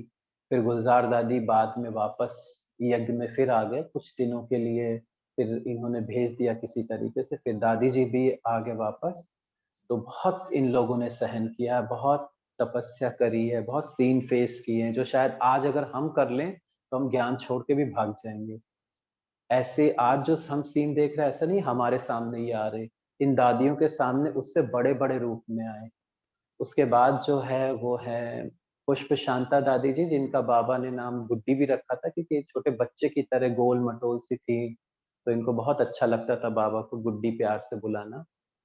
अभी जो हमने हॉस्पिटल की घटना सुनाई थी कि पुष्प शांता दादी ने कैसे सबको बुला के अपने पास कि अब मैं शरीर छोड़ने जा रही हूँ 8:30 बजे ऐसे, तो वो यही दादी थे। और फिर आगे इन्हीं के ही जो बच्चे थे वो बड़े हुए तो ज्ञान में भी थोड़ा-थोड़ा सुना और इन्हीं की एक लड़की थी उसकी शादी हुई और उसकी शादी जिससे हुई थी बहुत पैसे वाले थे और ये दादी भी बहुत बड़े खानदान के थे, बहुत रईस थे। मतलब सोना, चांदी, हीरे तो बिल्कुल पैर में रहते थे इनके। और इनकी जो लड़की थी उसकी जिससे शादी हुई, उसने यज्ञ में काफ़ी सहयोग दिया। तो ये जो आप मधुबन में हॉस्पिटल है, जे वाटुमल ग्लोबल हॉस्पिटल, तो वो इन्हीं के ही दामाद ने मतलब सहयोग दिया था जिसके नाम से ये जे वाटुमल पड़ा। तो उसके बाद जो है वो है आनंद किशोर दादा, जो कि लौकिक में ये दीदी के देवर लगते थे, आनंद किशोर। इसके बाद जो नेक्स्ट है वो है विश किशोर भाऊ। ये ब्रह्मा बाबा के बड़े भाई के लड़के थे और इनका क्या था कि इनकी भी डेथ की बहुत अच्छी हिस्ट्री है कि कैसे इन्होंने अपना शरीर छोड़ा क्योंकि इनको भी शरीर छोड़ने से पहले बाबा ने कुछ समय पहले बता दिया था। और अगर आप सबने कभी एक फ़ोटो देखा हो जिसमें विश्व किशोर भाऊ और एक तरफ रमेश भाई खड़े हैं और एक तरफ बाबा खड़े हैं और पीछे एक एम्बेसडर कार है। तो पांडव भवन का सीन है जहाँ पर ये बाबा से विदाई ले रहे हैं और बाबा ने उस समय खुद चंद्रहास दादा को बुला करके उन्हीं के ठीक नीचे जो भाई हैं वो चंद्रहास दादा हैं। तो उनको बुला कर के वो फ़ोटो खिंचवाई थी। तो कार में रमेश भाई ने पूछा कि भाऊ बाबा कभी फ़ोटो नहीं खिंचवाता ऐसे, बाबा ने खुद क्यों बुलवा के फ़ोटो खिंचवाई? तो विश्व किशोर भाऊ ने बोला कि बाबा जानता है कि मुझे अब ये शरीर छोड़ना है और मैं भी जानता हूँ कि मुझे अब ये शरीर से छोड़कर अब आगे की सेवाओं में जाना है। तो ये सीन भी पहले से पता था बाबा को भी, उन्हें भी, फिर उन्होंने शरीर छोड़ा और बताते उनका संकल्प था कि वो हॉस्पिटल में नहीं छोड़ना चाहते थे ऐसे। तो कुछ बाबा ने 4 दिन, 5 दिन कहते हैं उनको एक्स्ट्रा भी दिए, तो उनको भी बहुत इनकी विशेषता ये थी कि ये बहुत शांत रहते थे और बहनों का, माताओं का रिस्पेक्ट रिगार्ड ब्रह्मा बाबा के बाद अगर कोई भाई कर सकता है, तो मुझे लगता है वो यही थे। जितना रिस्पेक्ट रिगार्ड करते थे। उसके बाद हमारे जगदीश भाई जो कि यज्ञ का सारा लिटरेचर इन्हीं का लिखा हुआ है। हाँ, बस यहाँ पे एक बात ये कॉमन आती है कि जो सारे लोग हैं वो सब सिंध के हैं। इसमें केवल जगदीश भाई ऐसे हैं जो कि जब भारत ये यज्ञ 5 मई 1950 को यज्ञ म इंडिया आ गया, तो वहाँ पर जगदीश भाई जी उसी समय निकले 52 में। और इनकी भी बहुत वंडरफुल हिस्ट्री है, कैसे इनका ज्ञान में आना, कैसे बाबा का इनको वरदान देना कि तुम ही सारा लिटरेचर लिखोगे। तो कई सारी चीज़ें अगर आप सुनेंगे, एक छोटी-सी बता देते एक बार, इनको बाबा ने बोला गया कि कुछ लिखो, वो प्रिंट करेंगे।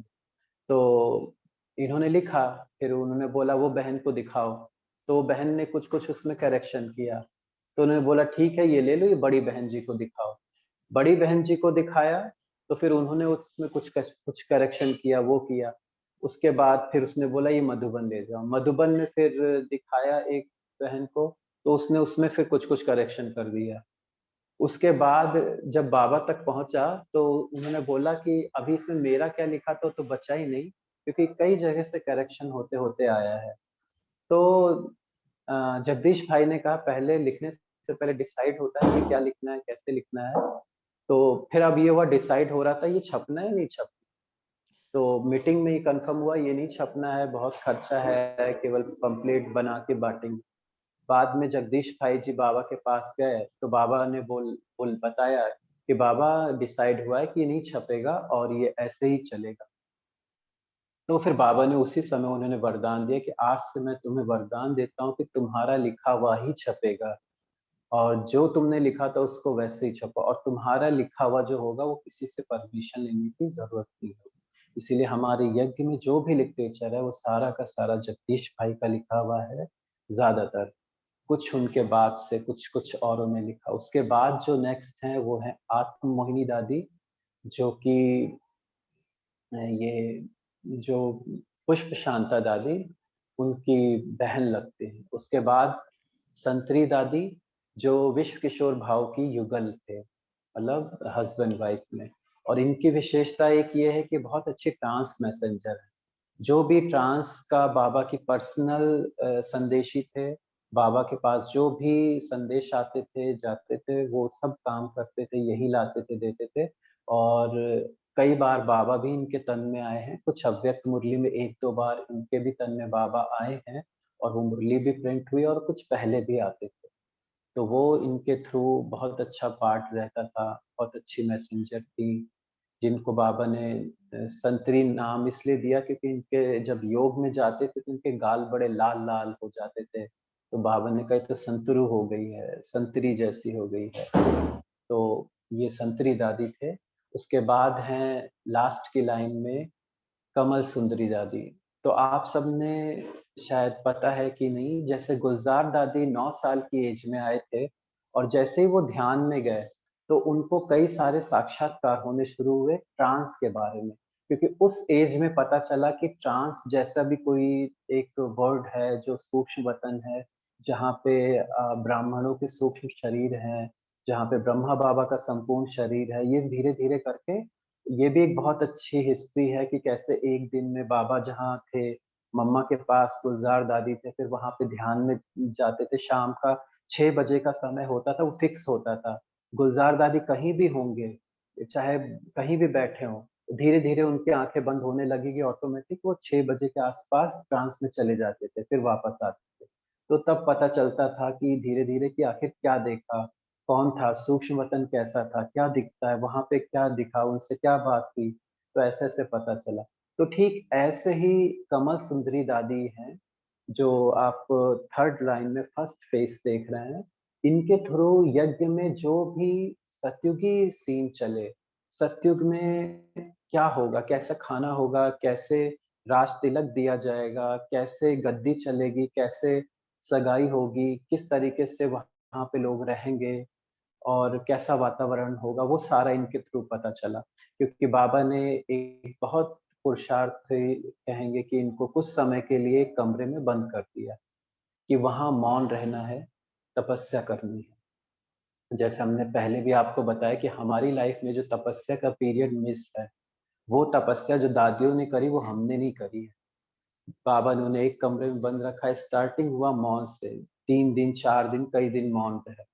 और मौन रहने के बाद धीरे-धीरे, धीरे-धीरे इनकी जो संगम की स्मृति थी, संगम की जो सोच थी, वो जैसे खत्म होने लग गई और जो सत्युगी दुनिया की स्मृति थी, वो उनको आने लग गई। तो फिर कमल सुंदरी दादी जी ने क्या किया कि वहीं रहते थे उसी रूम में, फिर बाबा ने इनको बुलाया, तब धीरे-धीरे पता चलने लग गया कि सत्युग में ऐसा-ऐसा होने वाला है, ये चलेगा, ऐसे-ऐसे कारोबार होगी, इस तरीके से कपड़े होंगे, इस तरीके की ड्रेस होगी। तब मतलब ये बताती थी कि अच्छा देखो ये ऐसे करेगा। तो एक बड़ी अच्छी बात है कि एक बार दादी जी के मतलब स्मृति सत्युग की ही चल रही थी, तो उन्होंने एक बहन को जो है गन्ना खाते हुए देखा, तो दाँत से उसको चबाते हुए।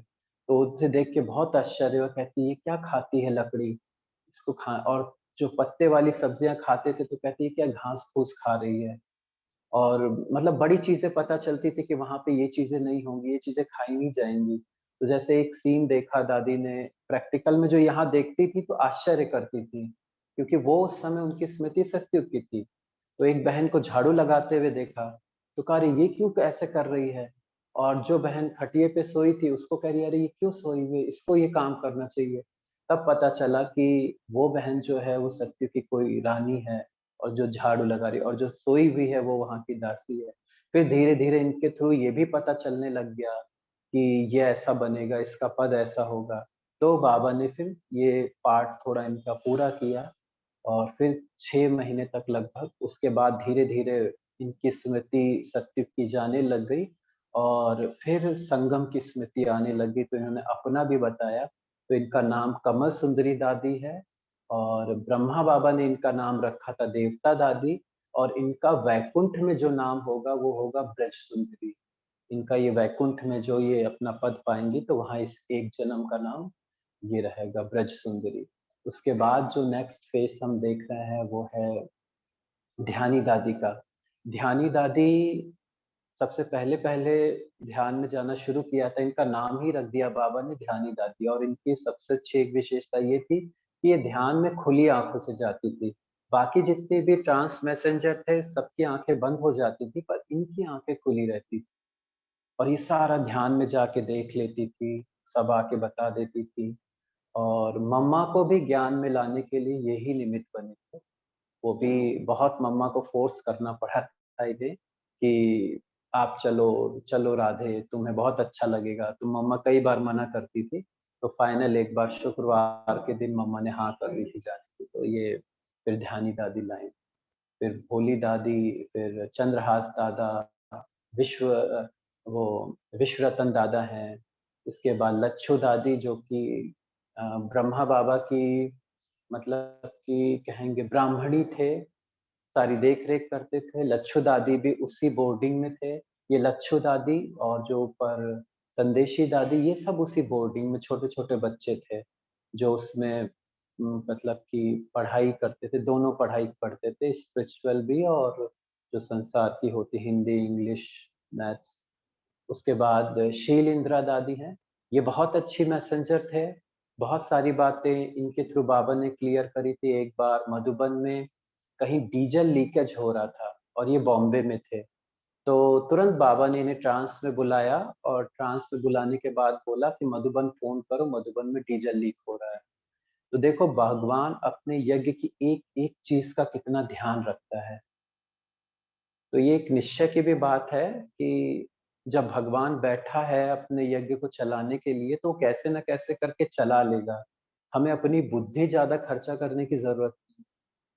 एक बार एक मुरली में बाबा ने ऐसे बोला था, इस यज्ञ को चलाने वाला भगवान है, लेकिन यज्ञ की चिंता में सबसे ज़्यादा बच्चे रहते हैं।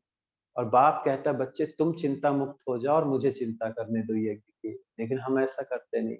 सबसे ज़्यादा बुद्धि हम ही खर्चा करते हैं चिंता कर के। तो जब भगवान हमें मुक्त करना चाह रहा है, तो हमें तो निश्चिंत रहना चाहिए। अगर हमारा आधा काम भी कोई बोल दे हम कर देंगे, तो हम निश्चिंत हो जाते हैं। फ़ेथ होता है कि ये व्यक्ति कर लेगा। तो क्या हमारा भी फ़ेथ है भगवान पे कि इस यज्ञ को या हमारी सेवा को भगवान चला लेगा, कर लेगा कैसे भी? तो ये शील इंदिरा दादी की बहुत सारी बातें हैं उनके ट्रांस से संबंधित। और बाबा अक्सर कर कभी कुछ होता था, कोई मैसेज क्लियर कराना होता तो वो इन्हीं के थ्रू ज़्यादा कराते थे। मधुबन में संदेशी दादी होते सॉरी संतरी दादी के थ्रू होता था। बाहर में ज़्यादातर इन्हीं के थ्रू होता था कि कोई मैसेज है, तो इन्हीं के थ्रू क्लियर होता था। एक बार की और बात याद आती है, वो भी सुना देते हैं इनके विषय में। आप फर्स्ट लाइन में जो ब्रजेंद्र दादी को देख रहे हैं, तीसरा चेहरा, वो एक बार बाहर बालकनी में बैठे थे पूना में। तो पूना में साधु वासवानी, ये एक साधु था जो बाबा के समय का था और उस समय इसका बड़ा सत्संग चलता था।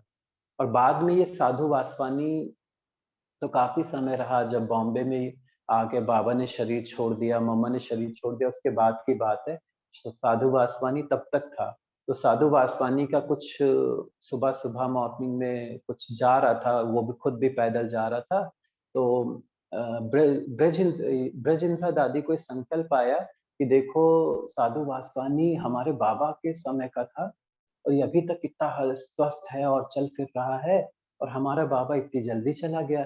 तो ऐसा बस इन्होंने मन में संकल्प किया और इनका ये संकल्प कितना क्लियर बाबा के पास पहुँचा और तुरंत बाबा ने शील इंदिरा दादी जो लास्ट का सेकंड देख रहे हैं, उनके थ्रू बाबा ने मैसेज दिया, बोला कि ब्रजेंद्रा दादी को अभी फ़ोन करके बोलो कि बाबा कहीं गया नहीं है, बाबा अभी भी बच्चों के साथ है। तो ये मैसेज जब ब्रजेंद्रा दादी को पहुँचा तो उन्हें लगा अरे बाप रे! बाबा तो एक-एक मन की बात भी जान लेता है, समझ लेता है।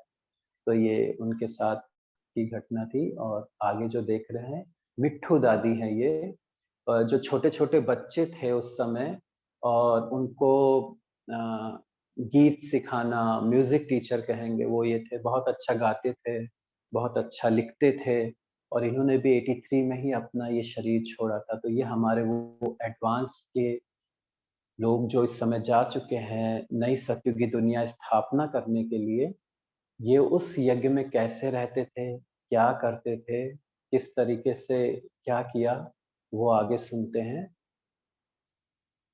नेक्स्ट फ़ोटोज़ ये बाबा का भवन है, जहाँ पे बाबा रहते थे। ओम निवास, राधे भवन, इस तरीके के कई बंगलेस थे जिनको नाम दिए गए थे। नेक्स्ट ये राधे भवन है। राधे भवन कोई किसी के नाम पे विशेष नहीं रखते थे, ऐसे ही रख देते थे। किसी मम्मा का नाम था तो इसलिए नहीं रखते थे। ये सब कराची में और सिंध हैदराबाद में लिए गए थे। नेक्स्ट नेक्स्ट ये सब वो बोर्डिंग के छोटे-छोटे बच्चे हैं, जो वहाँ पढ़ते थे। बहुत सारे तो इसमें ज्ञान में भी आए, कुछ चले गए और कुछ की आगे क्योंकि काफ़ी लोगों ने शरीर भी छोड़े। ये कराची का ही है। ये सब हमारी दादियाँ हैं, मम्मा बीच में है, इसमें दीदी मनमोहिनी हैं और चंद्रमणि दादी हैं, शांतामणि दादी हैं। सबके नाम तो नहीं बता सकते एक साथ क्योंकि इतना क्लियर हमें यहाँ से नहीं पता चल रहा है। तो सब उसी समय की बहनें हैं। इसमें जो इनके ड्रेस थे ये खास बाबा ने सिखाया था क्योंकि बाबा ने हमें ये दिया था कि आप स्त्री हो, आप पुरुष हो, इस भान से निकलो। क्योंकि ड्रेस आपको पहनाने का बाबा का ही मतलब था कि तुम एक आत्मा हो। बाबा ने सबसे पहला जो लेसन पक्का कराया वो आत्मा का कराया।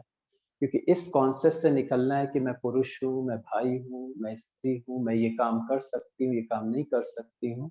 तो इस कॉन्सेप्ट से निकलना है, अपने को आत्मा समझना है। तो बहुत सारा पुरुषार्थ बाबा ने इनको कराया।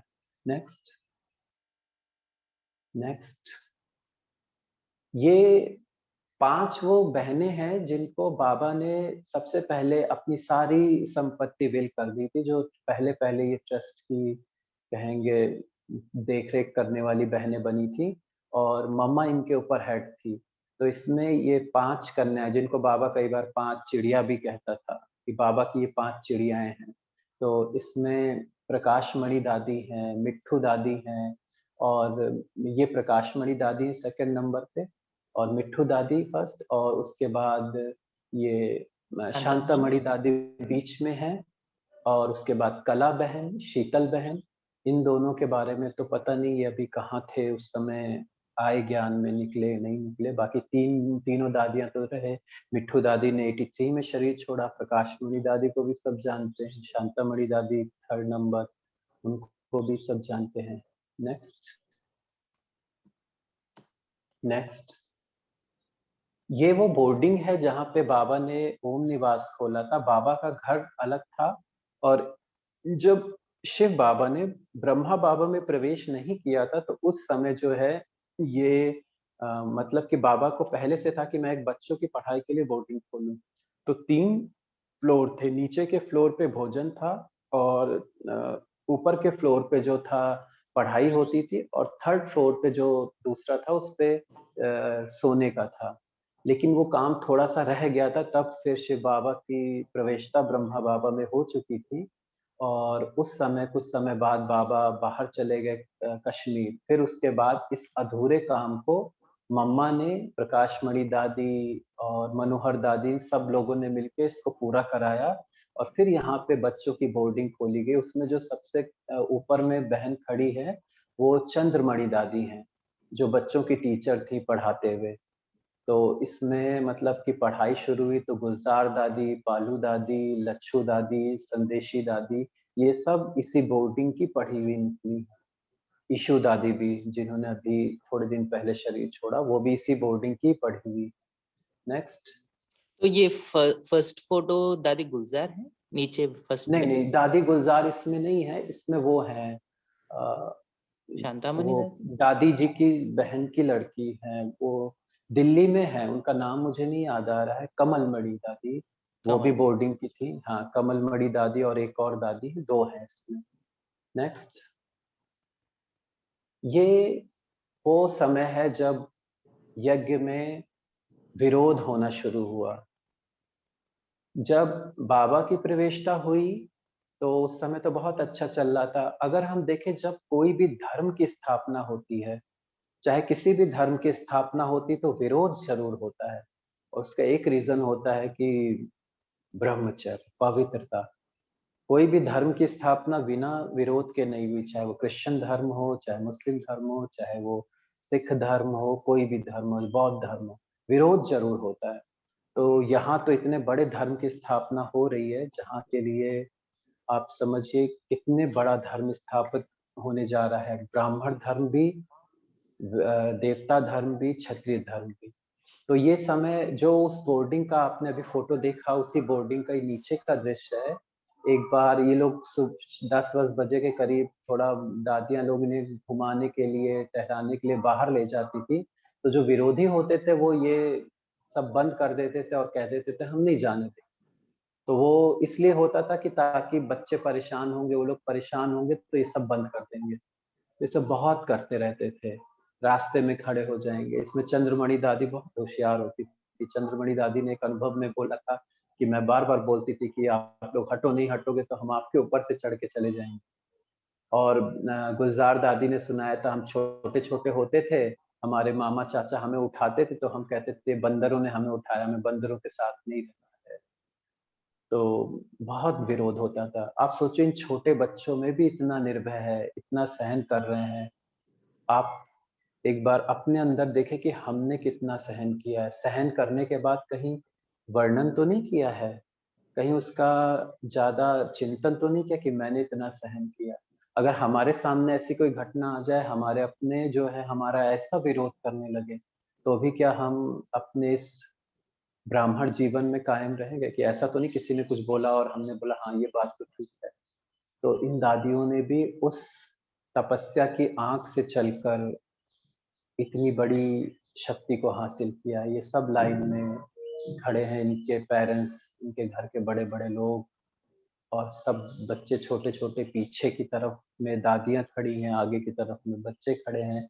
फिर कभी-कभी कलेक्टर को बुलाया जाता था, फिर वो मामला सुलझाते थे, फिर अंदर जाते थे, फिर अलग कई बार बाबा का जो घर था, जहाँ पे बाबा तो चले कश्मीर चले गए थे, तो अ, आग लगा दी गई थी। ये जो आगे का आपने फ़ोटो देखा है, ये दिखाना नहीं, नहीं, हाँ, ये नहीं, जहाँ पे मम्मा-पापा सब खड़े थे। ये ना? नहीं, आगे करते जाओ जो नहीं, पहले वाला नहीं, अभी-अभी जो क्लिक किया था। हाँ, ये वाला? इसके बाद ये, इसके बाद हाँ, नेक्स्ट, हाँ, ये जो फ़ोटो ये आप देख रहे हैं, इसमें ब्रह्मा बाबा की जो युगल है, जो जशोदा माता हैं, वो हैं।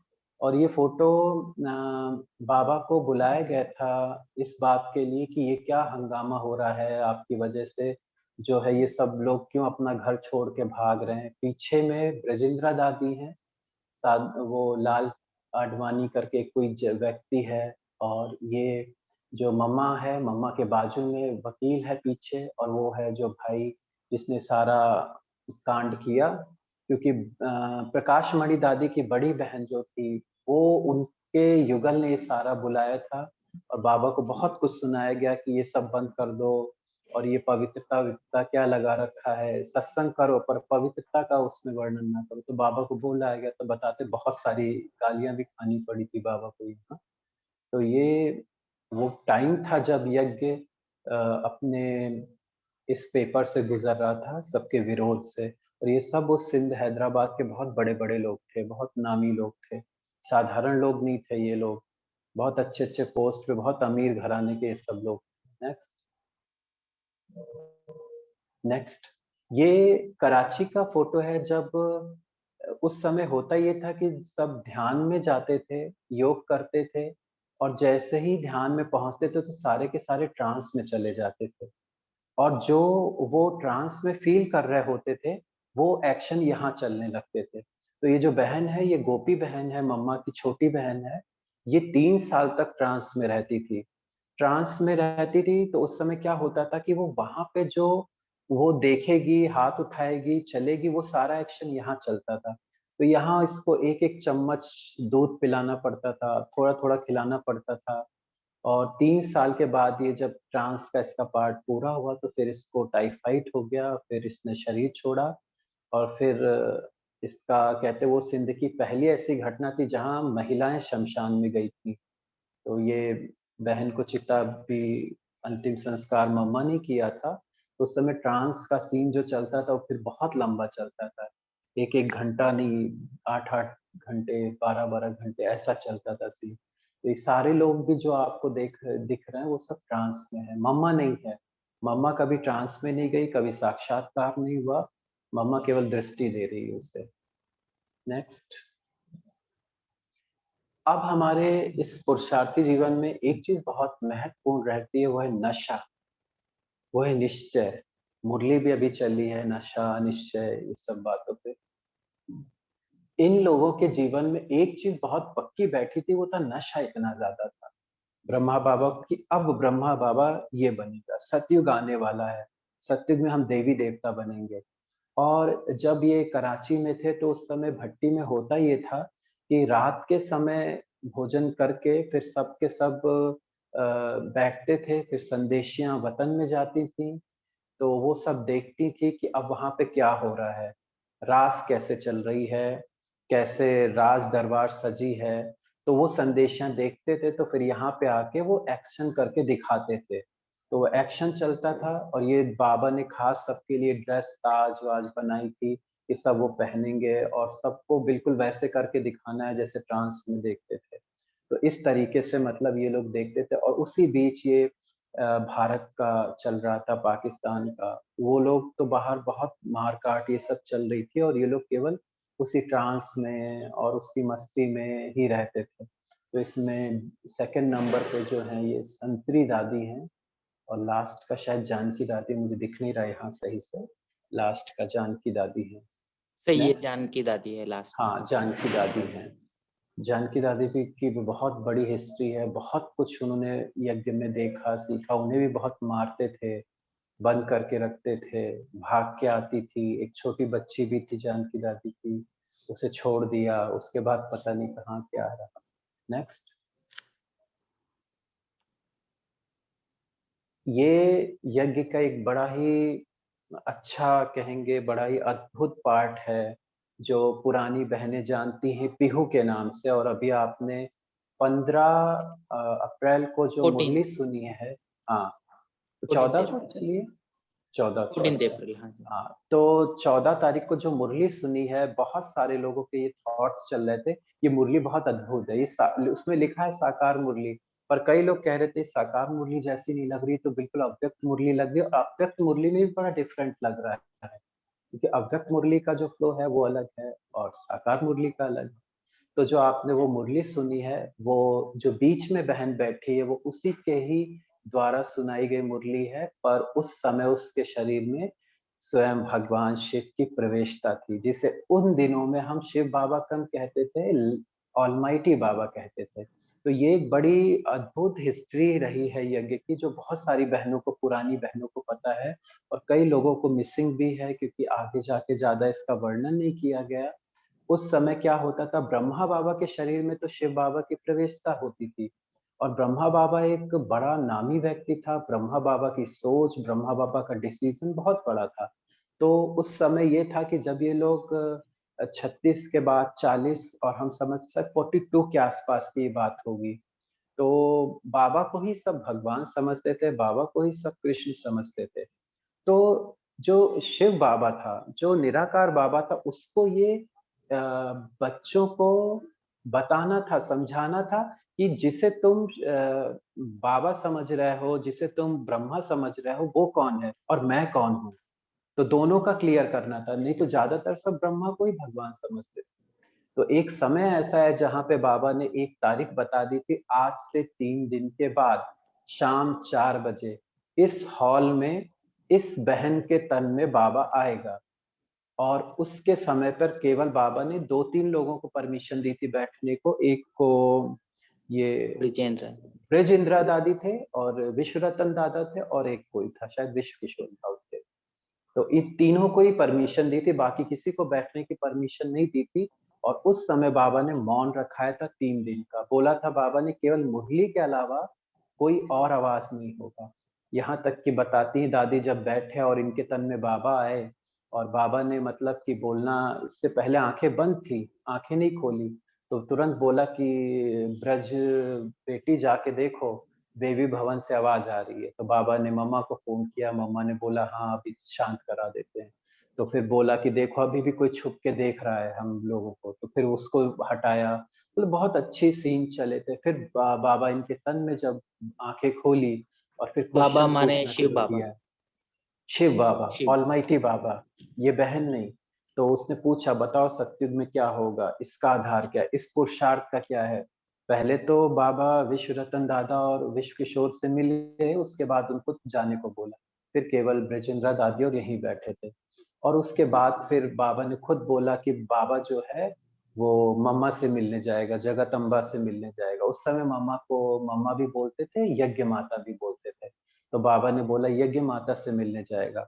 तो इस बहन के तन में बाबा 15 दिन तक रहे। और ये बात हमने खुद सुनी है कि 15 दिन तक ना बाबा और ना ब्रजेंद्र दादी ये सोई, 15 दिन तक। सारी रात बैठकर बातें होती थी मुरली की, पुरुषार्थ की। और बाबा हर एक के बारे में बताता था कि कैसे ब्रजेंद्र दादी का एक ऑपरेशन होना था, वो कैंसिल कराया बाबा ने। तो बाबा ने बोला कि बच्ची तुम्हें पता है उस दिन तुम्हारा ऑपरेशन मैंने क्यों मना करवाया?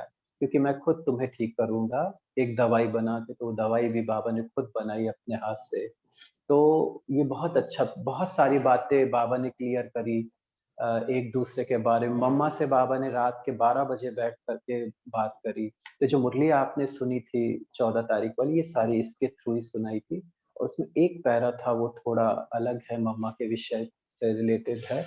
तो उस समय ऐसा सीन चलता था। कभी-कभी अगर जिन्होंने साकार मुरली ध्यान से सुनी होगी तो उसमें ब्रह्मा बाबा के तन में आके बाबा कई बार कहते थे कि आज ध्यान दीदार में जाने वाले भी नहीं है। जो मम्मा बाबा को डायरेक्शन देते थे वो भी नहीं। तो उस समय जब इनके तन में ऑलमाइटी बाबा थे, तो सारा डिसीजन यही लेते थे। यहाँ तक कि सीधे बोला था कि चाबियाँ सारी दो। उस जो चाबी थी भंडारे की वो दे दी थी और सारी चीज़ें बता देता था कि तुम्हारा ये सामान रखा है, देखो जाके खराब हो रहा है। क्योंकि उस समय ध्यानी दादी जो थे वो भंडारे के इंचार्ज थे। तो कुछ मिश्री की बोरी थी कहीं पे खराब हो रही थी। तो उनको बोला कि जाओ जाकर देखो तुम्हारी जो मिश्री की बोरी है वो खराब हो रही है, उसे सही करो। तो ये सारा पार्ट 15 दिन तक का चला था।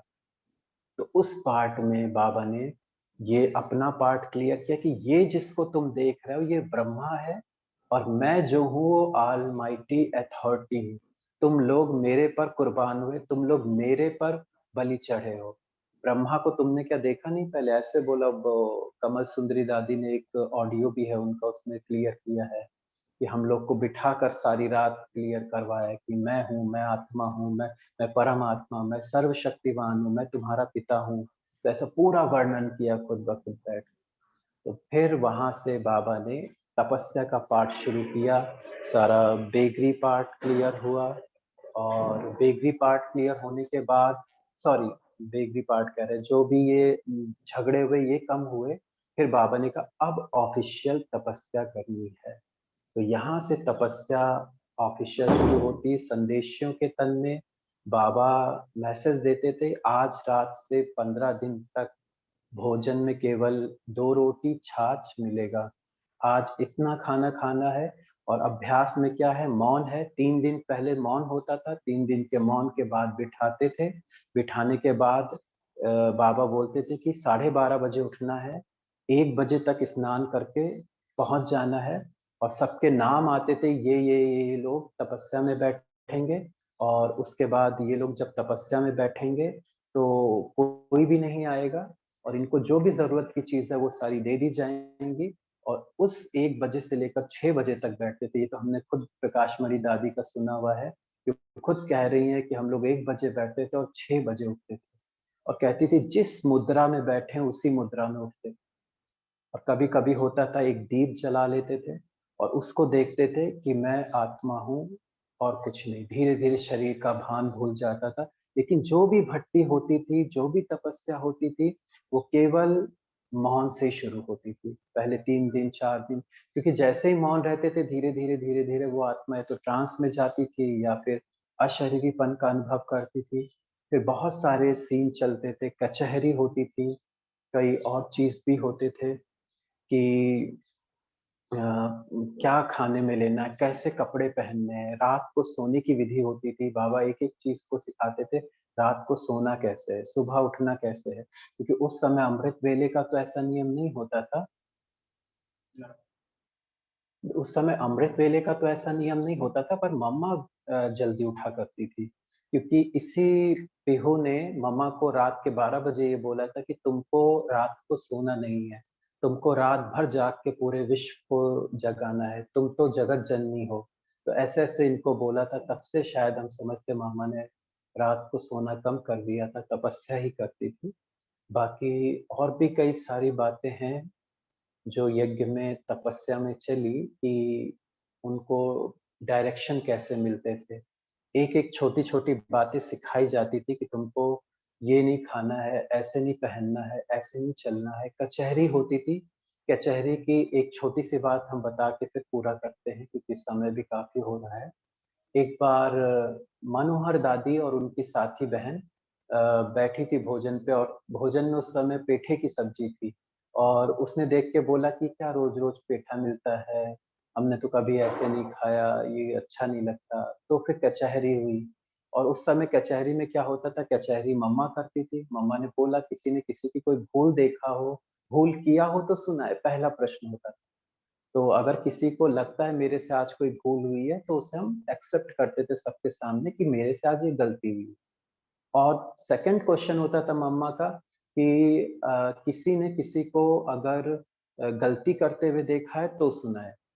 तो होता ये था कि जो दूसरे ने किसी को देखा होता तो सुना था, तो उसमें एक बहन थी उसने हाथ खड़ा किया, तो मम्मा ने पूछा क्या देखा? तो मम्मा ने वो बहन ने मनोहर दादी को बताया, क्या कि आज ये दोनों बैठ भोजन के समय यज्ञ प्रसाद की ग्लानि कर रही थी, कि ये कैसा भोजन है। तो ये एक मतलब मम्मा ने कहा कि यज्ञ की किसी भी चीज़ की ग्लानि नहीं करना है कि ये ऐसी चीज़ है या ये खराब है, ये व्यक्ति खराब है, क्योंकि यज्ञ की ग्लानि करना माना स्वयं भगवान की ग्लानि करना, इस यज्ञ पिता की ग्लानि करना। तो वो मम्मा ने उनको सिखाया कि कोई भी चीज़ आपको नहीं पसंद है तो आप उसे मत लो, लेकिन आपको किसी भी चीज़ को ऐसे ग्लानि करने का वो नहीं। तो ऐसे छोटी-छोटी बातें होती थी सिखाना, फिर योग कैसे करना है, हमें मौन रहना है, उसके बाद योग में जाना है, योग में क्या करना है। तो सबसे पहला अभ्यास होता था केवल आत्मा का। आत्मा का अभ्यास 1-1 महीना चलता था। 1 महीना चल रहा है जिसमें यज्ञ में केवल आत्मा का ही अभ्यास चल रहा है और कुछ नहीं। तुम कहाँ से क्या, मैं लाइट हूँ, मैं ये किरणें फैला रही हूँ, कुछ नहीं, केवल आत्मा। और एक और बहुत अच्छी बात थी कि ये सब वहाँ परिवार के परिवार थे, पर उनके व्यवहार से पता नहीं चलता था कि ये इसकी माँ है, ये इसकी बहन है, ये इसका भाई है। सब नष्ट-मोहा होते थे। तो हर्ष भाई हमें लगता है अभी पूरा करना चाहिए। फिर केमेंट्री वगैरह योग है तो वो किसी नेक्स्ट टाइम कर देंगे, कि हम्म, अभी काफ़ी समय हो चुका है। अच्छा। तो अब ये अगर आप 5 मिनट योग करवा देंगे तो ठीक अ, हो जाए। दो अच्छा मिनट करवा म्यूज़िक दीजिए। आपकी तरफ से? हाँ श्योर। ठीक है, तो आप कुछ म्यूज़िक आपकी तरफ से आप वो करिए और सब जो भी सुन रहे हैं या जो सुनेंगे, बिल्कुल इसी अवस्था में बैठना है कि ये मेरा लास्ट पीरियड है। जैसे दादियों ने एकदम सहज शरीर को छोड़ा और बाबा ने कई बार कहा है कि हम शरीर ऐसे छोड़े जैसे मक्खन में से बाल निकलता है।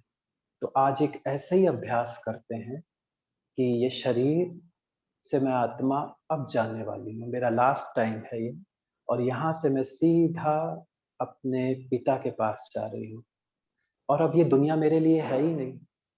अगर हम कोई कार खरीदते हैं, फ़ोन खरीदते हैं, जब वो खराब हो जाता है, तो स्वतः उससे वैराग आ जाता है। तो आज कुछ ऐसा करते हैं कि हमें इस शरीर से, इस दुनिया से, अच्छा कौन ऐसा है जिसे इस दुनिया में, शरीर में बहुत मज़ा आ रहा हो अभी? सब लोग तो दुखी हैं, तड़प रहे हैं, तो क्यों ना कुछ पल के लिए हम इस शरीर से मुक्त होके देखें, क्या अनुभव होता है? शायद कुछ डिफरेंट हो जाए, कुछ अलग हो जाए। तो उस अनुभव को, उसको फ़ील करने के लिए 5 मिनट के लिए बैठेंगे। हर्ष भाई, तो म्यूज़िक शुरू करें?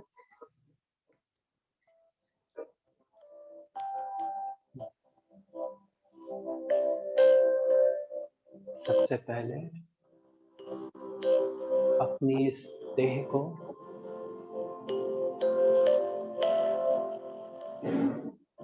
एक अवस्था में, एक पोज़ीशन में स्थित कर लें।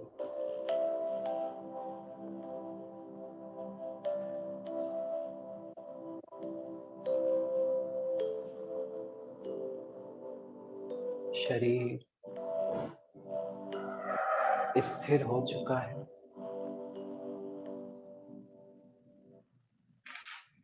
आत्मा की संपूर्ण शक्ति इस देह में व्याप्त है।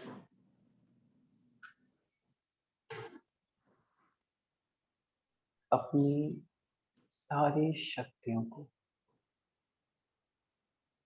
अपने शरीर के निचले भाग से समेटना शुरू करें।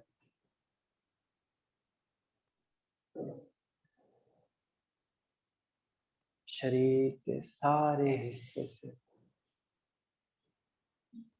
अपनी शक्तियों को समेटकर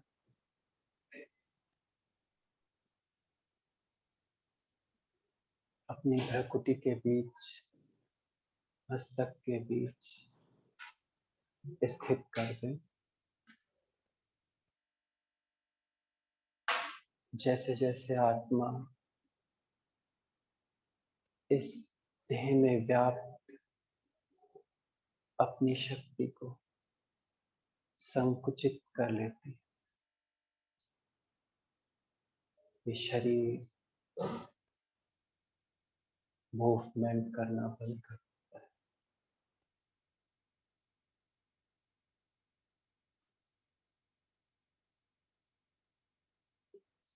देह के सारे संबंध, देह की आदतें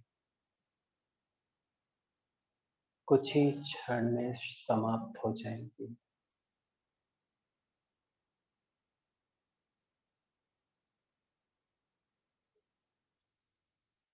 एक मृत देह को हमने देखा है,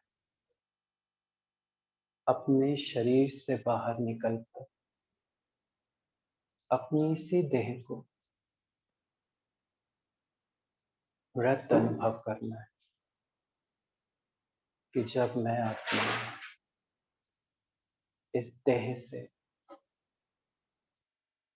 बाहर होती हूँ, तो ये देह कैसी दिखती है।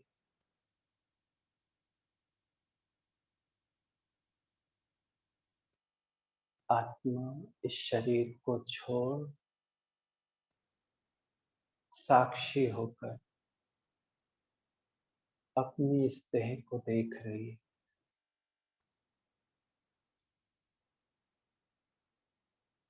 एक बार में हमने अपनी 84 देह को ऐसे ही देखा है।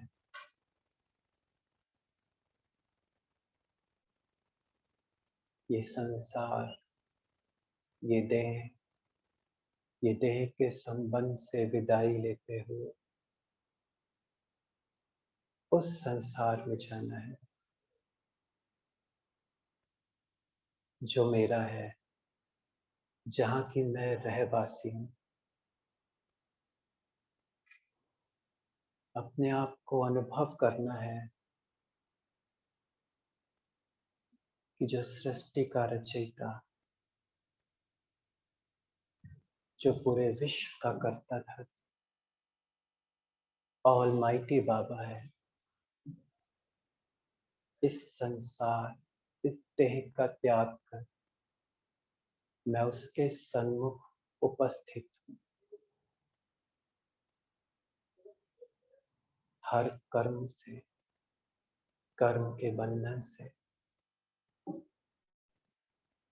शरीर के बंधन से मुक्त हूँ, स्वतंत्र हूँ।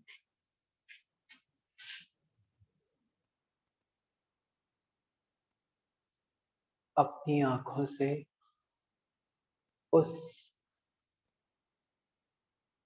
आकारी शरीर में शिव बाबा को अनुभव करना है कि इस समय आपके लिए उन आंखों से क्या संकल्प, क्या प्रेरणा आ रही, वो थॉट्स कैच करने हैं। डीप साइलेंस की अवस्था में कैच करिए वो संकल्प आपके लिए क्या है। बाबा की आंखें, उन आंखों में आपके लिए अति स्नेह, अति प्यार स्पष्ट है।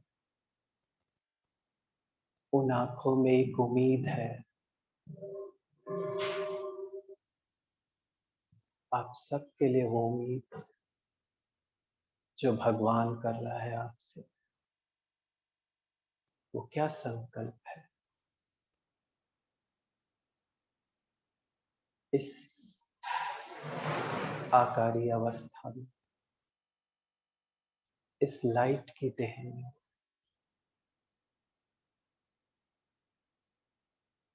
यह व्यक्त मिलन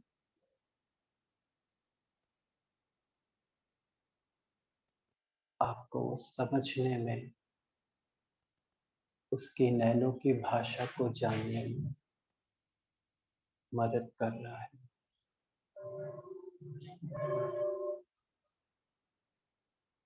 वो मैसेज केवल आपके ही लिए, केवल आपसे ही भगवान इस समय मिल रहा है।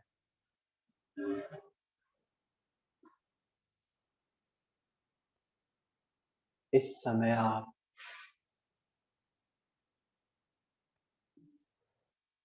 शिव बाबा के मैसेज को जान चुके हो,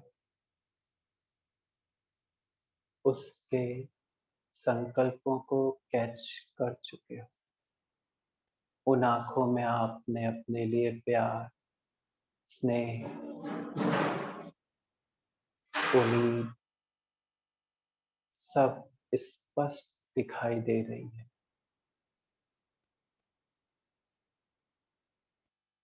बाबा के वो हाथ जिनमें वो आपको इशारे से बुला रहा है, वो इशारा भी आप समझ चुके हो।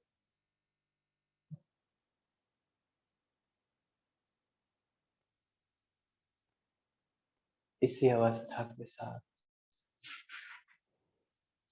इस देह में, इस जगत में उसकी उम्मीद को पूरा करने के लिए प्रवेश करेंगे। ओम शांति शांति।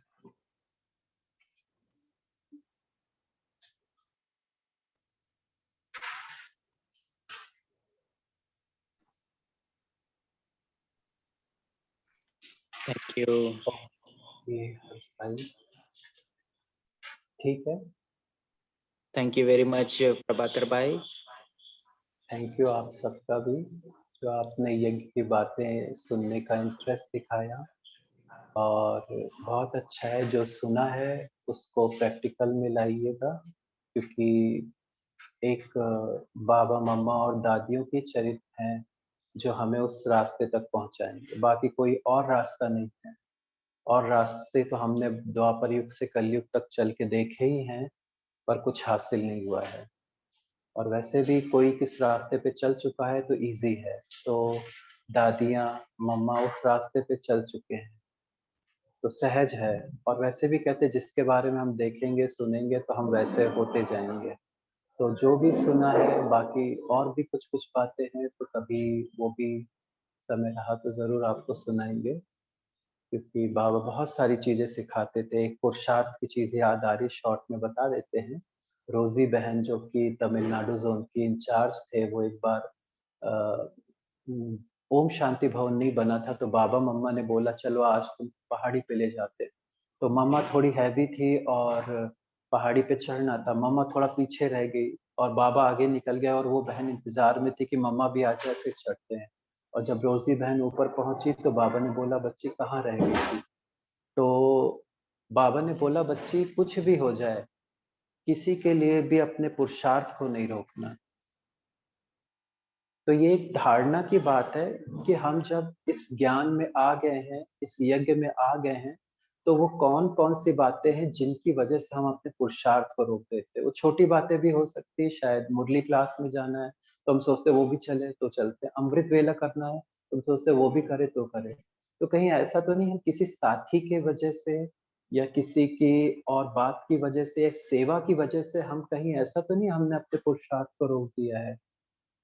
या हमने ये सोचा अभी थोड़ा ठीक हो जाए, थोड़ा रिटायरमेंट हो जाए, थोड़ा ऐसा हो जाए, फिर हम अमृत वेला करेंगे, फिर हम योग करेंगे। क्योंकि समय एक अलग दिशा में जा रहा है और हम एक अलग दिशा में जा रहे हैं। तो हमें देखना पड़ेगा कि समय कहाँ तक पहुँचा और हम कहाँ तक हैं। अगर अभी भी हम अपने आप को जागृत नहीं कर पाए, अगर हम अभी भी इस मूर्छा की नींद से नहीं उठ पाए, तो शायद फिर कभी नहीं उठ पाएँगे। और जैसे-जैसे हम आगे बढ़ेंगे तो हमारा हिसाब-किताब बढ़ेगा और जब हिसाब-किताब तेज होगा, उस क्षण ये ज्ञान, ये योग का हम लाभ नहीं उठा पाएँगे। इसलिए जो अभी-अभी आए हैं, जिनको कम समय हुआ है, तो जितना हो सके अपनी लाइफ से जो वेस्टेज है, जो टाइम है, जो व्यक्ति है, जो काम है, जिनका हमारी लाइफ में कोई ज़रूरत नहीं है, ज़रूरी नहीं है वो होना, उनको खत्म करके उस जगह पे हमें कुछ यूज़फुल वर्क करना है। कुछ वो काम करना है जो हमें कुछ बना सके, जो हमें अ, पावरफुल कर सके। तो वो काम करने शुरू करने हैं। हमारे वो कौन-कौन से पीरियड है, वो कौन-कौन से टाइम है जो हमारा वेस्ट है, वो हर एक का अलग-अलग हो सकता है। और वो कौन-कौन सी चीज़ें हैं जो हमारी लाइफ में होनी चाहिए पर है नहीं।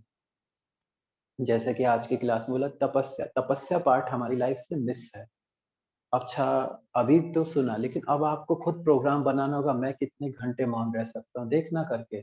2-3 घंटे के बाद खुद ब खुद मन अंदर से हिलने लगेगा।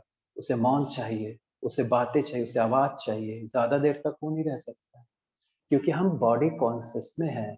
बहुत लंबे काल से हमने इस बॉडी को यूज़ किया है और बिना इसे यूज़ किए रह पाना बहुत मुश्किल होता है।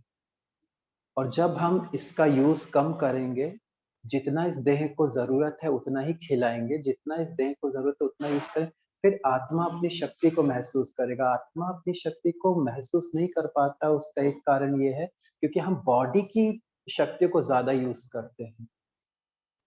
और इससे भी कई गुना अनंत शक्ति हमारी अपनी शक्ति है। इसलिए तो जो इविल सोल होती है वो बाकियों से ज़्यादा शक्तिशाली होती हैं।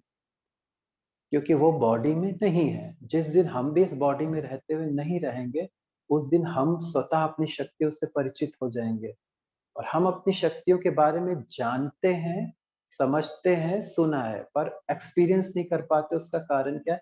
हम ज़्यादा एक्सपीरियंस अपनी बॉडी का करते हैं और मौन एक ऐसा रास्ता है जो हमें उस ओर ले जाता है। अशरीरीपन का अभ्यास है जो हमें उस ओर ले जाता है। पर वो 1 घंटे, 2 घंटे से नहीं होगा, वो दीर्घ काल के लिए अभ्यास करना होगा, तो ऐसा पॉसिबल होगा। और जितना हो सके हमारे लाइफ में, हमारे रोज़ की ज़िंदगी में कुछ ना कुछ अभ्यास होना चाहिए कि आज के दिन का मेरा ये अभ्यास है। अब वो अभ्यास हो सकता है कि जो भी आत्मा मुझे दिखेगी उसके प्रति कुछ शुभ सोचना है। जैसे ये अभ्यास ले लिया कि आज मुझे जितनी भी आत्माएँ आएँगी या जितनी भी आत्माएँ मुझसे कुछ बात करेंगी तो मुझे कुछ ना कुछ उनकी विशेषता को याद कर लेना है। क्योंकि अगर हम ये सब नहीं करेंगे तो बुद्धि में खुरापात तो बहुत है, बुद्धि में नेगेटिविटी बहुत भरी है, वो अपने आप काम करेगी। तो अपनी लाइफ में वो क्षण, वो पीरियड्स में कुछ नया हमें ऐड करना होगा। ठीक है हर्ष भाई, तो ओम शांति करते हैं। बहुत-बहुत Thank थैंक्स you. सभी को और बहुत अच्छे से पुरुषार्थ करें। समय बहुत कम बचा हुआ है, आगे जाके बहुत सारे पेपर्स आएँगे और जितना हो सके हर कोई अपने आप को लाइट रखे, हल्का रखे और सबसे मेन चीज़ है हर कोई को अपना अभ्यास बढ़ाना है एकांत का, मौन का। एकांतवास करना, एकांत में चिंतन करना, तो इसका बहुत अभ्यास करें और 1 दिन 2 दिन नहीं, इसकी तैयारी पहले से करनी है। आज 10 यहाँ पे 11 तारीख है, तो अगर मुझे अभ्यास करना है, अपनी भट्टी खुद अरेंज करनी है, अगर मुझे अपनी भट्टी 16 तारीख को रखनी है, तो उसका अभ्यास हमें 12 तारीख से लेकर 15 तारीख तक करना है। अब उस भट्टी के लिए मुझे क्या-क्या करना है? मुझे खाना कैसा खाना है? मुझे मौन रहना है और उस 16 तारीख में भी मुझे ध्यान रखना है कि मुझे वो भट्टी कैसी करनी है। मुझे अशरीरीपन की भट्टी करनी है, मुझे जो देवताई सत्युगी दुनिया के जो संस्कार है उससे ही मर्ज करना है, मुझे मनसा सेवा करनी है। तो उस अनुसार वो भट्टी के लिए आप सोचेंगे और उसके बाद हर कोई ये पर्सनल करेगा, संगठन में नहीं। कि अब मुझे 11th को क्या करना है, मुझे 12th को क्या करना है, मुझे हर एक दिन को इस दिन मुझे क्या-क्या करना है। ताकि जब आप 16वें दिन प्रवेश करें, तो आपकी तैयारी इतनी अच्छी हो जाए कि आप डायरेक्ट उस अवस्था में सहज पहुँच सकें। तो ये सब जब करेंगे तो एक तो इसका फ़ायदा ये होगा कि हम अपनी मंज़िल की ओर बढ़ेंगे, एक हमारे विकर्म कम हो जाएँगे, घड़ी-घड़ी जो विकर्म होते रहते हैं, कुछ ना कुछ पाप कर्म, तो वो कम हो जाएँगे और दूसरा इतने दिन जो हम श्रेष्ठ कार्य करेंगे, उसका फल हमें अपनी भट्टी में अनुभव हो जाए। ठीक है हर्ष भाई, ओम शांति। Thank you.